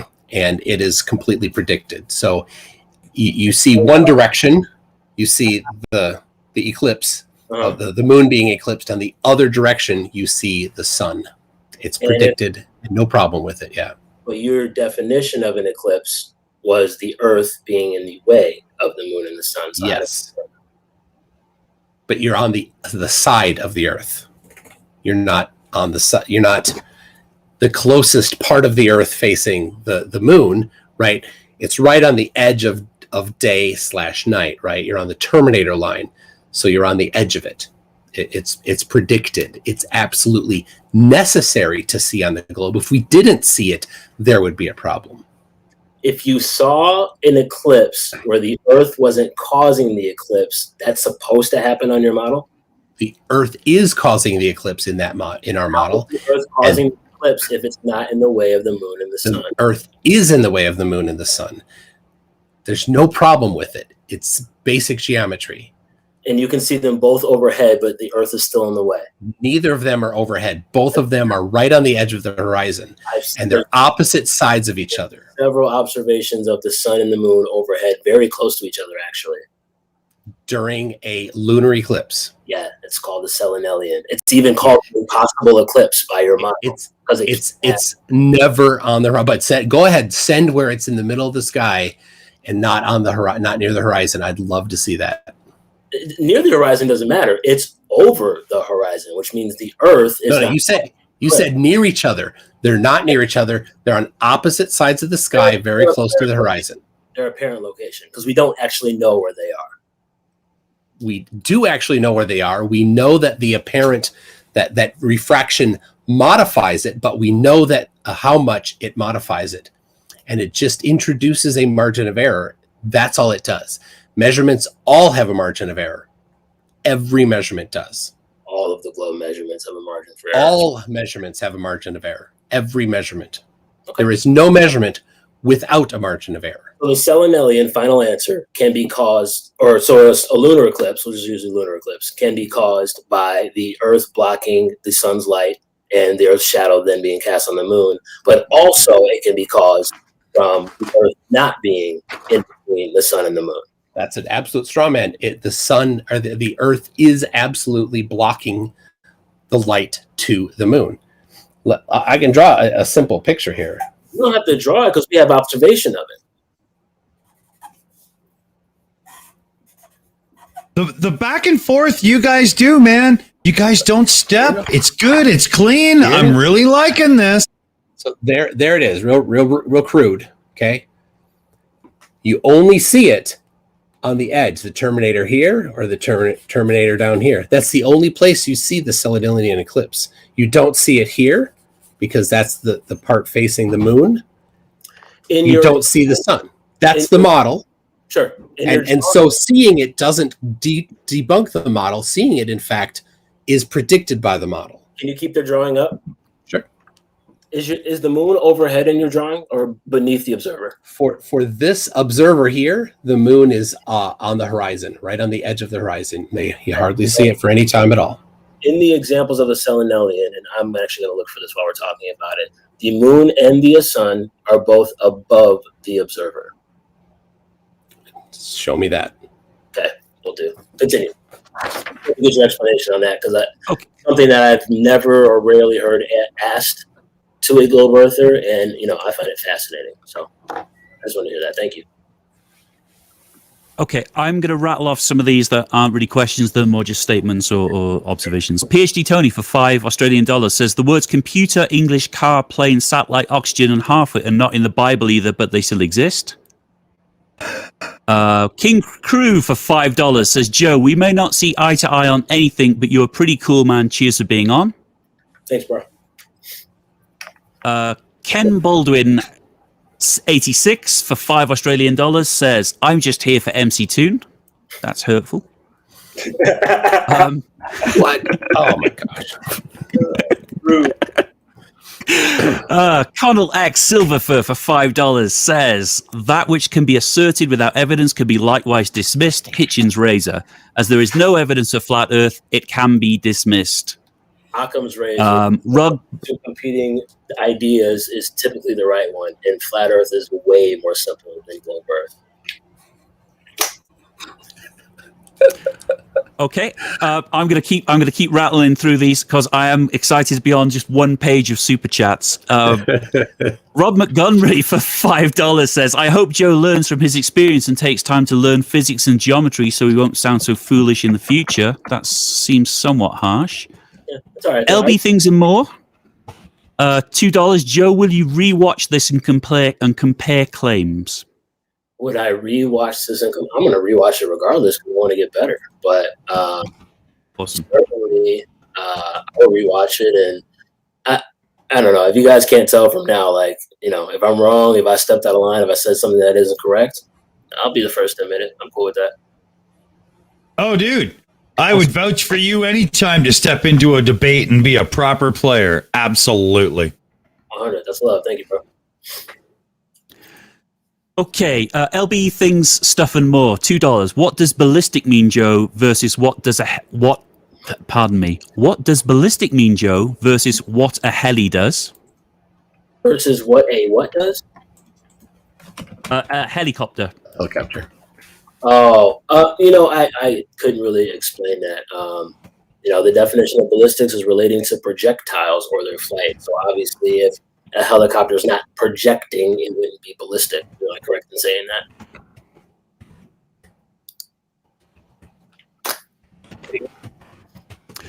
Okay, I'm gonna keep going on. I'm down to 6. Stringer News 1 for $5. Thou shalt have no other gods before me. Exodus 10:3 in the King James Version of the Bible. How can God of the Bible be important when you follow the pagan god Nasha? NASA, isn't it? It's Nasha. Nashua? Sorry. Nashua, sorry. I can't read. Or Yeshua? Or I don't know what he's talking Nashua? about.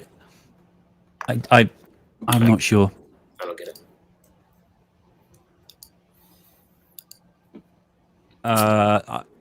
I don't either. I'm going to move on, but there's another one just come in. Every time I think I'm going to get there, we don't get there. Tesla Bitten for $5. Joe, if water is level, then why is the sea level of each end of the Panama Canal different? At each level of the Panama Canal different. Each end, apologies. Joe, if the water is level, then why is the sea level of each end of the Panama Canal different? Well, one, the sea level doesn't negate or disprove that water by nature seeks to find its level. I don't know about the sea level being different at the two ends of the Panama Canal, so I can't speak on that. Okay, that's absolutely fine with me that you say that. Magic Productions for $2. MCToon recommend a simple experiment for Joe. I would say you might try the Foucault pendulum. That's a little involved. You could also measure the angle to the sun with you and a couple trusted friends at the same day. Like Eratosthenes did. Do it yourself. Don't care if he existed or not, but you exist. Do it on the same day with you and some friends, and then apply the math, right? I know you don't have to have done math recently, but triangle calculators will do it for you. When I do it, I don't use sine and cosine. I just use a triangle calculator myself. And then you can measure to see, well, on a flat Earth, if it's at this angle that we just measured, the sun is this high, but from a different location, it's this high, and a different location is this high. And if all of those elevations match, well, then you have a confirmed hypothesis for flat Earth. And if they don't match, then it contradicts your hypothesis. I think that might be a good test. I want to talk about both those points. The reason I would disagree with the latter that you just mentioned is because you're making the assumption that the sun is far away. If the sun... That's making zero assumptions. That is actually making the assumption that the Earth is flat and the sun is close and local. That's the assumption. That's part of the hypothesis. So in order for that to be true, the sun has to be at the same elevation in multiple places? At the same time. Why? Right? There's only, except for FE News, who thinks there's apparently two suns, but the sun is a source of light, right? Light comes from the sun. You can just do simple triangulation to it, and it will give you the elevation. You can use triangulation to find out the size of your room. If you only know two of the walls, you can know the diagonal. If you know the diagonal and one of the walls, you can find out the other wall. Triangulation works perfectly, and you can use that to find the elevation of the sun on flat Earth, assuming flat Earth. So, one, what's going on up there doesn't prove what's happening down here. Two, of course that where's the evidence for that? That's just a claim. No, it's not a claim. The shape predicts it. You're claiming it's true because you're saying it's true, right? Okay. We can triangulate things. It doesn't matter where they are. We can just triangulate things. So you have a hypothesis for flat Earth, assume flat Earth, and then test that hypothesis. Sure. But you're making an assumption. What's the proof that says that the sun has to be at the same elevation? Because that would require special pleading. It would require violating the laws of physics. How could a source of light be in many, many different places at the same time? Things don't work that way, right? Different places. We said different elevations. Different. If the sun is at different elevations, depending on different observers, then it's definitely at different elevations, different locations. That's the same thing. Location and elevation is not the same thing. Yes. No. Why? If you're in a helicopter 20 feet above the Earth's surface, you can't also be standing on the surface at the same time. You're in one or the other, not both. In that example, different elevation. But if everybody's on the ground, why does that then necessitate that the sun has to be at the same elevation relative to the people on the ground? If somebody's in a helicopter, the ground, 20 people, the ground, right? If somebody's hovering in a helicopter and you don't know how high they are, 20 people can all triangulate to measure the elevation of the helicopter from any location around where you are. If they can see it, they can triangulate the elevation of that helicopter, and it will work every time. Sure. So the sun then would also do the same thing, unless you have evidence that the sun somehow works differently than everything else. Well, first off, the Earth works. Okay, hold on. Before you start, Joe, I'm going to let you finish, and then we got to get back to Cheese on a few more of these because we'll never get to the end, right? But again, I want to say it's been a great, respectful back and forth. And Joe, you've made a lot of supporters in our community on this stream. So well done, man. Well done. So Joe, take your action, and then we'll get back to Cheese here. Only thing I would say is the sun is a light. That's what we know, right? The helicopter is not a light. So I don't even think that's an apples to apples comparison. But because it's light and we don't necessarily know where it's coming from, if it's possible indeed that there is a firmament and the light is outside the firmament, that reflection alone would make the observation for different people different because it would reflect differently based on where you are. So we can't just assume that because the sun is out and three people are at three different locations, that therefore the location of the sun is going to be the same for all three of those people. All right. Okay. So, Cheese, it's all yours. I'm going to jump back in. Magic Productions for £2. Oh dear. Just trying to stress, Cheese, Joe, why the tank top? Don't feel like you have to answer that one. Magic Productions for £2. Dick, you go on. It's the first day in the area that it was 80 degrees. Had to take advantage. Nice. Awesomeness.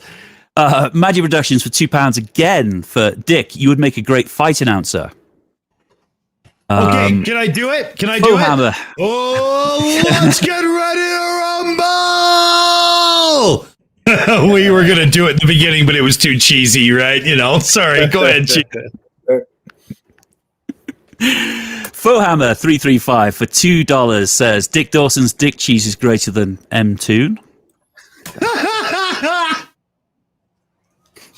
You're just trying to make me say rude things on Toon Stream now. Yeah, I will concede that all day.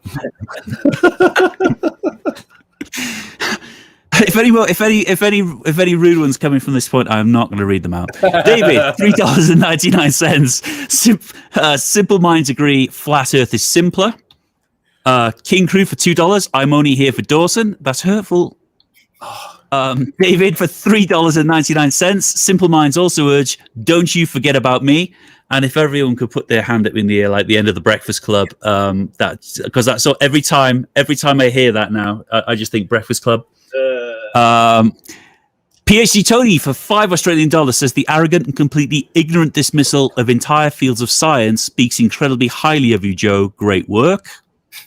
Okay. One has just come in from. There are I fell asleep all of a sudden. 3 left on my list. That's leave PhD Tony alone.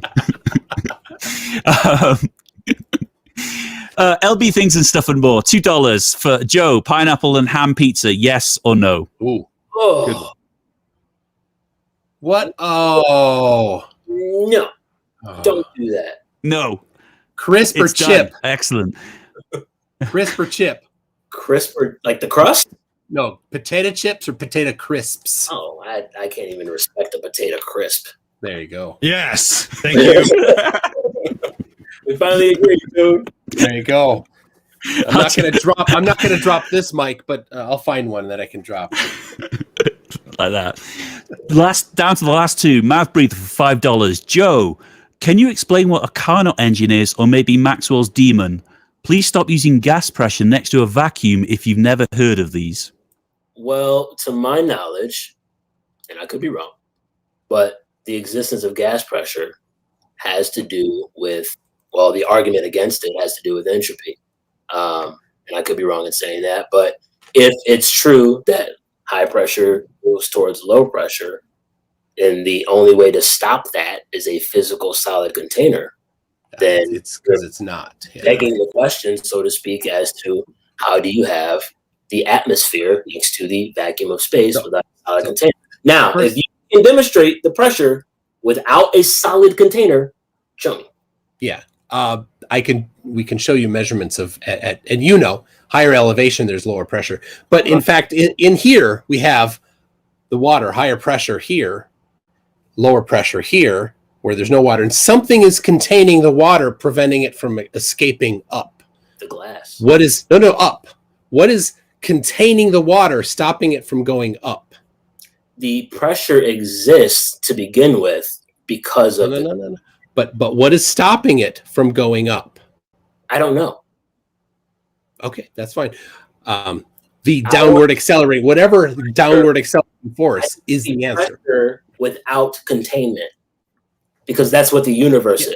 But there is Hold on. Here. There is a Hold on, Joe. Hold on, Joe. Let Toon finish, and then you can have back at him. Okay. So the point is, something is containing that water from going up. A downward accelerating force is doing it. Whatever it is. You're inferring that. No. Mass equals force equals mass times acceleration. It's the second law of motion, right? F equals ma. Nobody has ever presented a disproof of that, right? So there is mass, and it is accelerating down. So there is a force. Whatever that force is, it doesn't matter. But that force is what we predict on the Earth to have high density air low, less density air high, and at very, very high, a very, very low density, but never zero.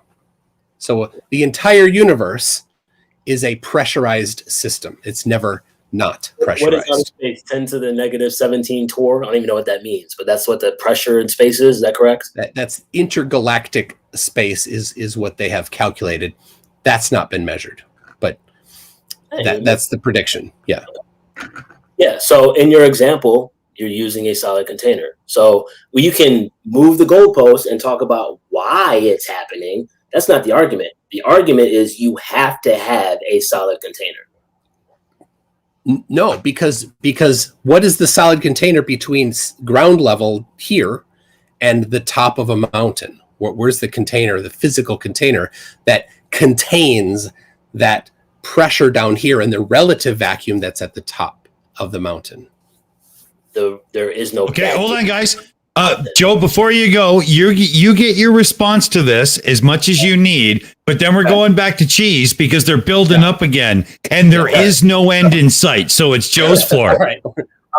We got to move on because I got another one. I'm interviewing a cyborg next. Okay. All I would say is at the top of a mountain, there's still air pressure, so it doesn't negate my point. We know that there's a gradient, there's a difference in pressure, but there's still pressure. So if you can present any type of pressure, not a difference, it doesn't matter. If you can present any type of pressure without a solid container next to a vacuum, there's no vacuum. There's the straw man. Okay. There you go. Okay. I think Should I move on? Cheese. Yeah, it's your floor, Cheese. Keep reading them. 30 seconds. I got to pee. Okay. It I'll won't read matter, out the ones Cheese. that don't Just need go ahead. responses. Yeah, just go ahead. String and use one for $5, and I love you for the string and use one. Came for the Cheesemondo, stayed for the cherry picking. Legend, right there. What he didn't say. David for $4. Oh my gosh! What? Last time somebody said they came for a particular person, you said that was rude or something. And for some unfair, reason, yes. For some reason, this time you don't say that. Why would? Oh, never mind. My fragile. My ego is not that fragile. Yeah, no. I have no idea what you're trying to imply. I don't know what you're trying to imply. David for $4.99 says, "I'm calling out Joe for denying Hawaiian pizza fallacy. -3 points. The Hawaiian pizza fallacy." Daybreaker Flint for 2 Swiss francs says, "Joe, I can explain the math to you. Just hit me up." Okay. PhD Tony for $5 Australian says, "Surprise, Joe, you're wrong again." Geist View for $5 says, "Joe, why is it harder to go up a ladder than down? Is space a pressure?"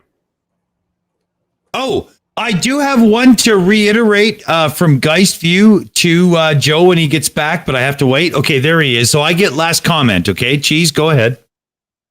Okay. So so there's 2. I've got 2 left. Geist Views one for $5 that says, "Joe, why is it harder to go up a ladder than down? Is space a pressure?"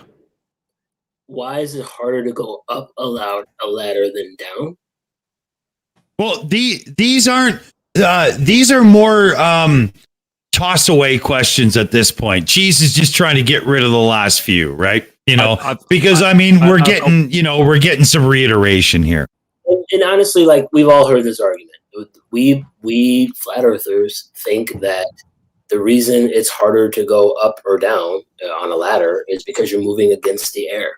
The reason things fall is because they're moving through the air. If you change the medium, the results change. So dropping a basketball through the air is not the same as dropping a basketball in water. But the air is thinner above me, so when I drop a wrench, wouldn't it go up? Should go. All right, hold on a second.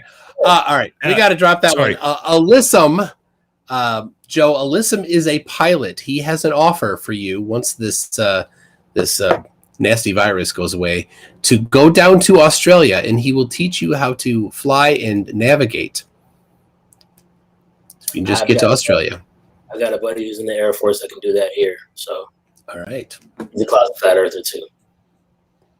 He's a navigator in the Air Force. He's a helicopter pilot, and he thinks the Earth is flat. Yeah. Oh, Toon, that's a whole other stream. You got to talk to Joe after. Oh, yeah. You got to talk to Joe after. Cheese, take it over. Read those last few out. Come on. And then we got to go. Yeah. Okay, I've got 2 left. Almar Joe for 2. Almar Jew. I don't know how to say that. $2. How do you predict a supermoon on flat Earth? How do you predict a supermoon on flat Earth? I don't even really know how to answer that. There's so many fallacies in there. Yeah, that's if okay, we can pass on that one. That's absolutely fine.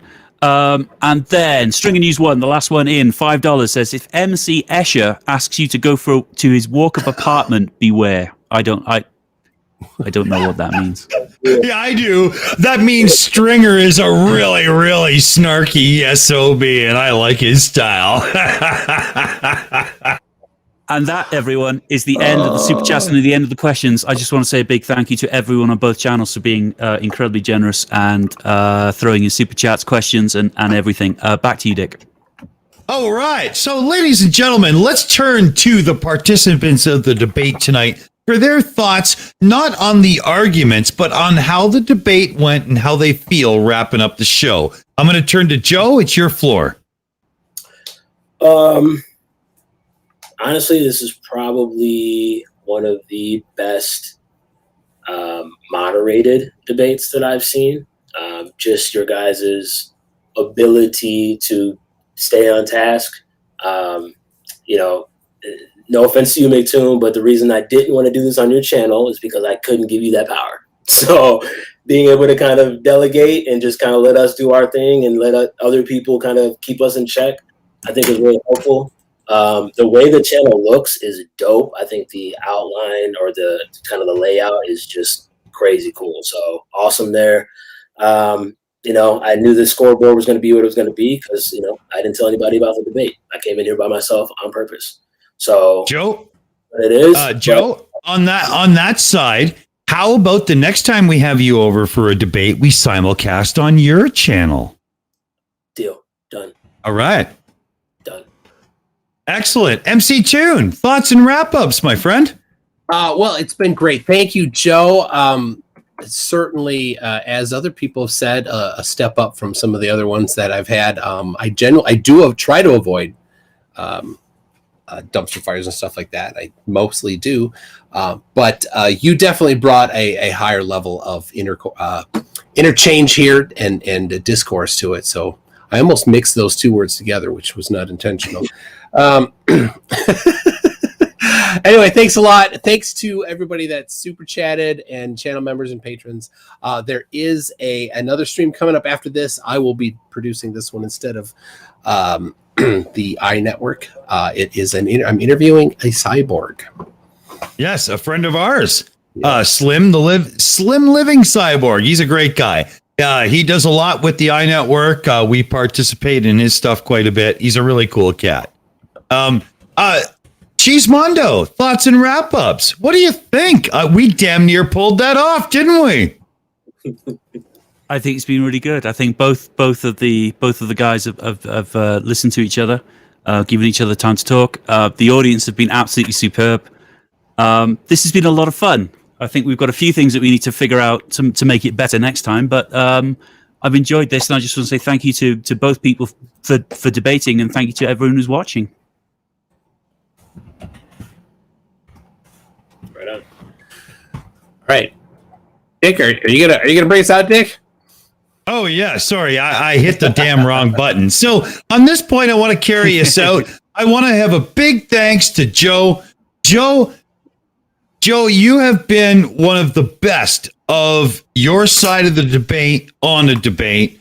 And I'm so happy to have been one of the people that got to bring you in. And I really hope to see you on our channel again soon. MCToon, I want to say, for simulcasting this with us and getting the new format out and stuff, you are, I love you, man. You're one of the best. You are a class act all the way. And, everybody knows the scene is cool. And when you get cool people in for a cool discussion and a back and forth, this is what you end up with. You end up with Joe Redmond and MCToon having a great discussion. On that note, everybody watching on both channels, I want to say a big thanks for joining us. And everybody play safe out there and take care, because we're not done this situation yet. Let's all say goodnight, fellow babies.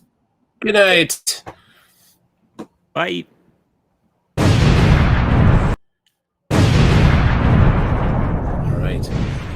I'm going to move on to Slim Cyborg. Oh, what happened?